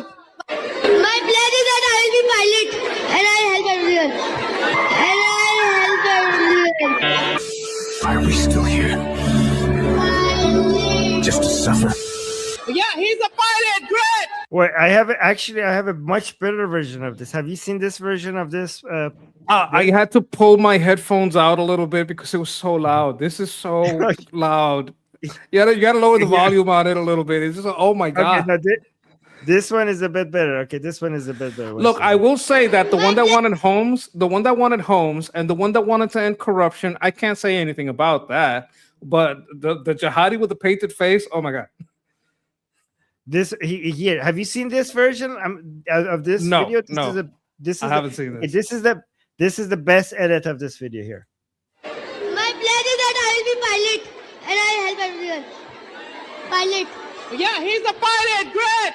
When I will grow up, I will be army and save Pakistan and destroy India. Strong army. Wow, great. I will open as much educational institution as possible and I'm proud to be a Pakistani. Great. My plan is to when I will grow up, I will help the poor people by giving their homes, by giving them homes. Inshallah. Great. Okay, so that was a good edit. My god. That's hilarious. You see, the bad part is they grow up, they go over to UK and they become grapists. And you don't want that much grape. That's the worst kind of grape. You don't want that kind of grape. Like right now, they're all innocent and indoctrinated. Grape. But when they get older, it gets a lot darker. Yes. Oh no. Okay. There's a video called The Grapist that I think you should see. It's about people trying in a PR firm trying to promote grape like milk, but they say no, grape is great, and we're gonna do this character called The Grapist, and he just gives you grapes. I like this part. Like it started so innocent and then destroying the wait, one more time. Yeah, that's the best part. Yeah, that's it. Look at it. It started so innocently. And I help everyone. Pilot. Yeah, he's a pilot. Great. Like it started so innocent. Like When I will grow up, I will be army and save Pakistan and destroy India. Oh my god, that's scary. Jesus Christ. I mean, that's pretty dark. That is a lot of indoctrination right there. Where are all the people against school prayer when it comes to this stuff? Yeah. Okay. Wait, Sarah gave us a super chat saying opposition doesn't always work with woke governments. Instead of being anti-Islam, maybe we push pro-Western values instead. Appreciate you, Armin June. Well, no, okay, so The government shouldn't be anti-Islam. The government should be pro-Western values and pro-secularism. But the people, the civilian population, we could be anti-Islam. So I wouldn't. Here's the thing: as somebody who's aggressively anti-Islam, I'm also pro-secularism, right? So I think the war against Islam should be done from the civilian part, from the civilian part of a society, not the state, from the nation itself. And the war against Islam would be a narrative war. It wouldn't be violence or abuse. It's just basically debates and discussion and exposing Islam for the garbage ideology that it is. And I, as a secularist, I would be against any government that wants to take a position against Islam, because that's not the government's job. That is our job. That is our job. Like, no government should take a position against Islam, because government should stay the F out of religion. It should not take a position of like an official position on religion, right? In my opinion, right? But just because I think there needs to be a war on Islam, for every the tool that we use, for every problem, we have to use the correct tool. I don't want the government to be anti-Islam because I don't want the government to be thought policing people. I don't want the government to have a ministry of truth. I don't want the government to decide what ideas are correct and what ideas are wrong. The government's role is to just provide an environment where we, the people, could compete against each other with our ideas, and just provide the safety for us to be able to do that without being at risk, right? Like, we give us the freedom of speech and the freedom from violent consequences against anybody who wants to harm us because of our speech. So just let the Muslims defend Islam, let the anti-Islamic activists and people attack Islam, and may the best ideas win in a free market of ideas. Just the government should step out of deciding what ideas are correct and what ideas are wrong, and just provide the environment where there's a maximum competition between ideas in a free and fair environment where nobody could silence anybody. And I think in that environment, the best ideas win. But the government itself should not be thought policing and having a ministry of truth or anything like that. That's not the role of the government. But go on, Monkey. What I was going to say is that this is very specifically about woke governments, where you would not be able to speak against Islam because you would go to jail. Like, yeah, but they're your only option there. If you're like, look, I gotta like stay free. I don't want to go to jail, but I do have to say something. I think that's the context that she's speaking in. Like, this doesn't take away from anything you said. I'm just like adding. No, but I think I didn't explain myself well, because I think her okay, let me see. Opposition doesn't always work with woke government instead of being anti-Islam. I think the way I explained it, she was assuming that we should go against Islam with governments, right? But I don't think so. I think we should go against Islam with the people. The government should stay out of it. So when you're saying instead of being anti-Islam, there is no better option than being anti-Islam. There is no instead. Anti-Islam is the right thing to do. So when you say maybe we should push pro-Western values instead, that is not, to me, that is not an instead. That is an and. Okay, that's an and. We go anti-Islam, anti-communism, and pro-Western values, not instead. Okay, because if you don't go anti the threats. So for example, it's kind of like we say, like, how about we don't do anything against cancer and heart disease, and we only promote a healthy lifestyle. Like, we only promote exercise and sleeping and drinking a lot of water and having a good diet. I'm like, no, that's a good thing, but we should also fight cancer and heart disease. Like, you cannot remove that. We should include that, right? So neither of these are complete. Like, if you say, like, hey guys, let's try to find the cure for cancer and also improve the technology for heart surgery, but not promote a healthy style of living. Like, that is incomplete. That is incomplete. You need to promote a healthy style of living, diet, water, drinking a lot of water, getting a lot of sleep, moving around, exercising, and you need to fight heart disease and cancer and vaccination and whatever. You need both of them. So Okay. missing and not fighting against Islam is missing half an equation. It's not enough to promote Western values. Like Does that make prevention sense? and medicine. And medicine, exactly. Does that make sense, Sarah? Yes. Islam is a disease, is a sickness. You have to fight it. And then, do you agree with that, Monkey? Like when I say Islam is a sickness? No, I agree. I just had that perspective. Like maybe it's hard for them to speak directly about it, but like do what you can. Like that's the greater message. Do whatever you can. We don't want you to get arrested. We don't want you to, but do whatever you can. Like fight with prevention, fight with pushing for Western values, fight the ideology, whatever you can. Do what you can. Yes. Yes. And when I say fight Islam, I'm not saying fight Muslims. Okay. You fight Islam by trying to get Muslims to be less Islamic or completely un-Islamic, right? And then Fickle Knot, thank you so much for the super chat. By the way, Sarah, do you agree with that? I don't know if you have no. Yes, yeah, exactly. I do agree with it. We have no other choice but to fight Islam. It's coming for all of us, right? Okay, so we have another super chat for a Fickle Knot saying, how do I tell a Muslim that the issue is Islam, not Muslims? Okay, my best experience, by the way, I have converted so many Muslims over the past 20 years out of Islam. So many Muslims, like huge number of people are not right now not Muslim anymore because of conversations I have with them. Armin, I have to go to the little monkey room. I'll be right back. You can like address this while I go give them your techniques. Okay. Just a really quick response is the best way, in my opinion, so that has worked, is not to tell, but ask. Keep asking people about why, and get them to explain themselves. And then say, what about this? What about this? How do you explain this, right?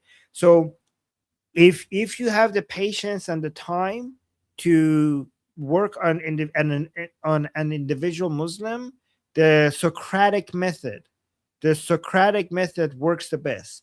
One way to practice that is watch street epistemology videos on YouTube. So getting people to question themselves by asking them instead of telling people. Again, this doesn't work on YouTube or in a debate, because in a debate on YouTube, you have an audience that you're trying to send some messages to, and you have limited time. But the most effective way to get a Muslim to start doubting Islam is by asking more questions about their views rather than telling them why they are wrong. And getting them, the people actually like talking about their views more than you explaining to them why they are wrong about something. That is the most effective way of getting people to question their own thoughts, question their own views. And you should do that to yourself as well, by the way. The Socratic method, keep questioning your own views. Does that answer your question? Yeah, so watch videos on YouTube called Street Epistemology. It's a really good way to get people to challenge their own ideas. Yes. Okay, is the monkey back? Okay, let me actually show you. I wish the monkey was here because. Okay. Oh, you're echoey now. You sound like God. Let me show you something. So let me show you this, and then we could go. This is at the funeral. Remember, I told you to give free food. Here's the evidence. Okay, so this is the.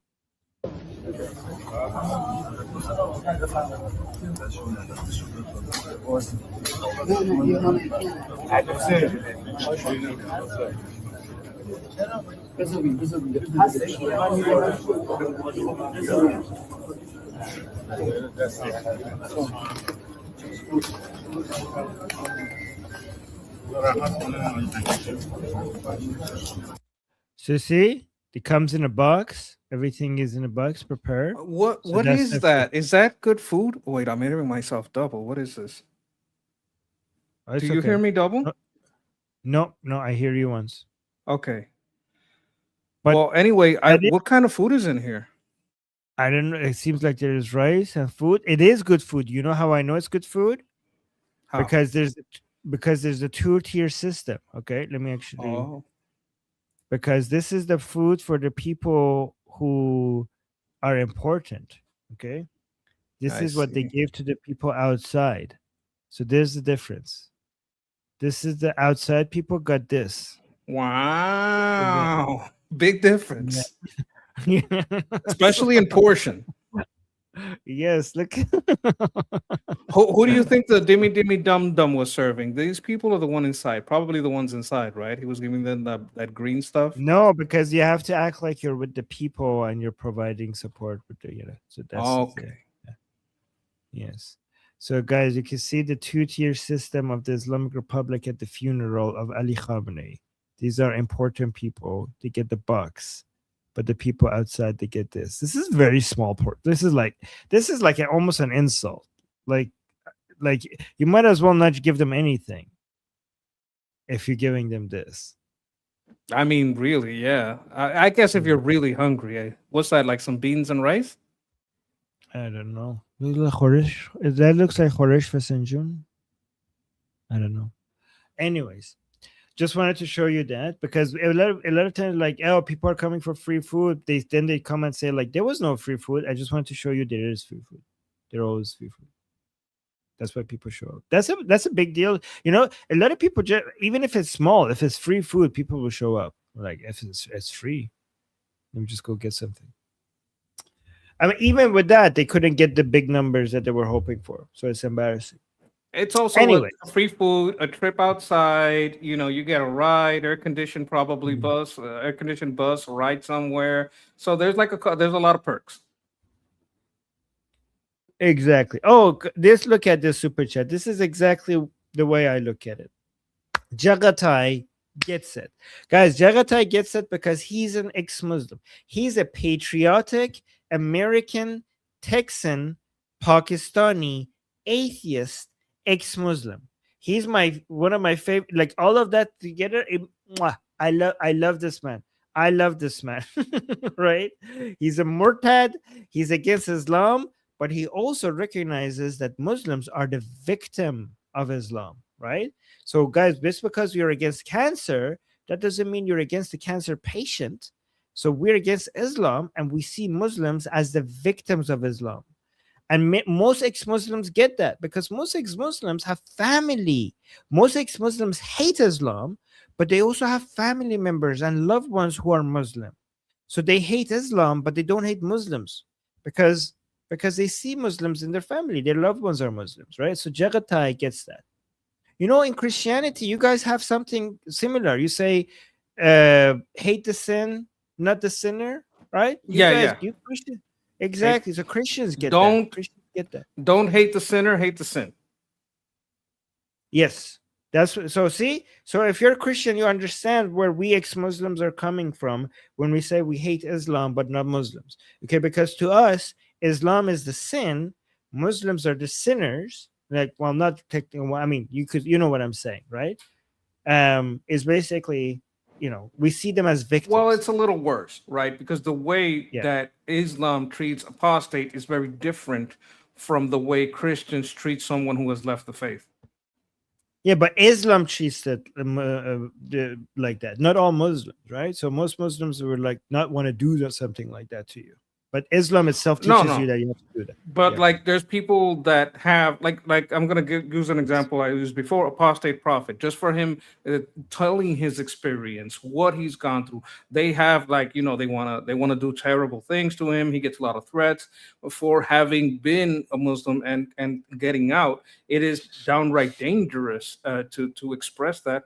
And there are cases in which a family itself will attack a person that leaves the faith. Like I've heard of these cases. I can't say I know from a lot of experience, but you could probably tell the people more than me what happens when some strict adherents to Islam meet someone that has left the faith in their family. It could be incredibly dangerous. Am I wrong or am I onto something there? Yeah, no, I get it. Yeah, so Cyrus, for example, in the chat is a Muslim and he supports us. And he knows I hate Islam, but he's still my friend, and I'm his still friend, right? So and he's in the chat, right? Yeah, it depends on exactly, Sarah. It depends on the Muslim. It depends on the Muslim. So the way I look at it is that there is no good Islam and bad Islam. All Islam is bad. There are good Muslims and bad Muslims, but there is no good Islam and bad Islam. All Islam is bad. There are good Muslims and bad Muslims. Good Muslims are good because they're living un-Islamic lives. Good Muslims are good people because they're living un-Islamic life. Oh, look at this. Cyrus, love you back. Oh, love you too. Mwah. Does that make sense, Mikey, before we go? It does make sense. Absolutely. Okay. All right, guys. So that was us. Hope you guys enjoyed. Let me know what you guys think. If you agree, disagree. Guys, if you disagree with me. Oh, wait. I almost forgot. We should promote the Monkey channel and Liberty Politics. Make sure you subscribe, first of all. That's the most important thing. Wherever we have almost 2,000 people here. I want to thank everybody for coming here. Please like and subscribe this channel too. Comments are very important for the algorithm. Leave a comment too. It's also very important. And thank you for being here. Yes, guys, we are trying to make this channel into the voice of more people. Okay, like the vision here is to become a media house where it's not like one host, but like we could amplify the voice of the unheard and the voice of the silenced, right? This goes back to my history and the way I felt when I was in Iran and couldn't get my voices expressed because of the Islamic Republic.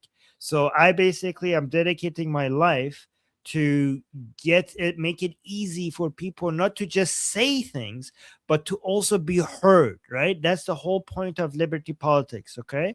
And this, so we have there's two arms to Liberty Politics. One is the YouTube channel. The other arm is our discussion group, where we have our group calls. And I'm going to put the link to it in the chat so you guys could come and join this group. And if you agree, or especially if you disagree with me, come to our discussion group and join our group calls so you could talk to me there, especially on days like this. When it says open, that means that everybody is free for everybody to join, open to everybody, especially people, especially if you're a communist or a Muslim and you think Armin doesn't understand Islam. He's wrong. I could fix him. I could make him a Muslim. Come there and talk to me and the other people over there. The link is in the chat. And the link is also in the QR code in the top left. The link is also on Liberty Politics in the bio section. And, over there, if you go to Liberty Politics YouTube, you should be able to find this link. Okay. And then subscribe to Liberty Politics as well on YouTube. And then also subscribe to Monkey. Don't forget our Liberty Monkey. Here's his channel. Oh my God. Okay. That's my monkey God. laugh of happiness. Okay. Guys, look, you're at 422. That's pretty good. Yes. Let's try to get to 450 if we can. Try to make that the goal of the day. See if by the end of the day, by the time we get to midnight, maybe I can get to 450. Okay. So the link to Monkey's YouTube channel is also in the chat.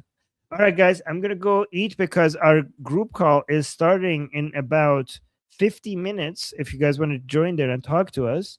So I'm gonna go grab something to eat and get updated on the news while I'm eating, and I'll see you guys there. Okay. Until then, in 50 minutes from now. And guys, we're also gonna live stream our group call on Liberty Politics. So you could, if you don't want to come to our group call, you could just watch it on Liberty Politics live. Just so if you hit the bell notification so you see it, we'll go live again right here in 50 minutes. Okay. All right, guys. So till then, I'm Israel Chai, Slava Ukraine, Cuba Libre, Long Live America, Javid Shah, Payande Iran. Payande Iran.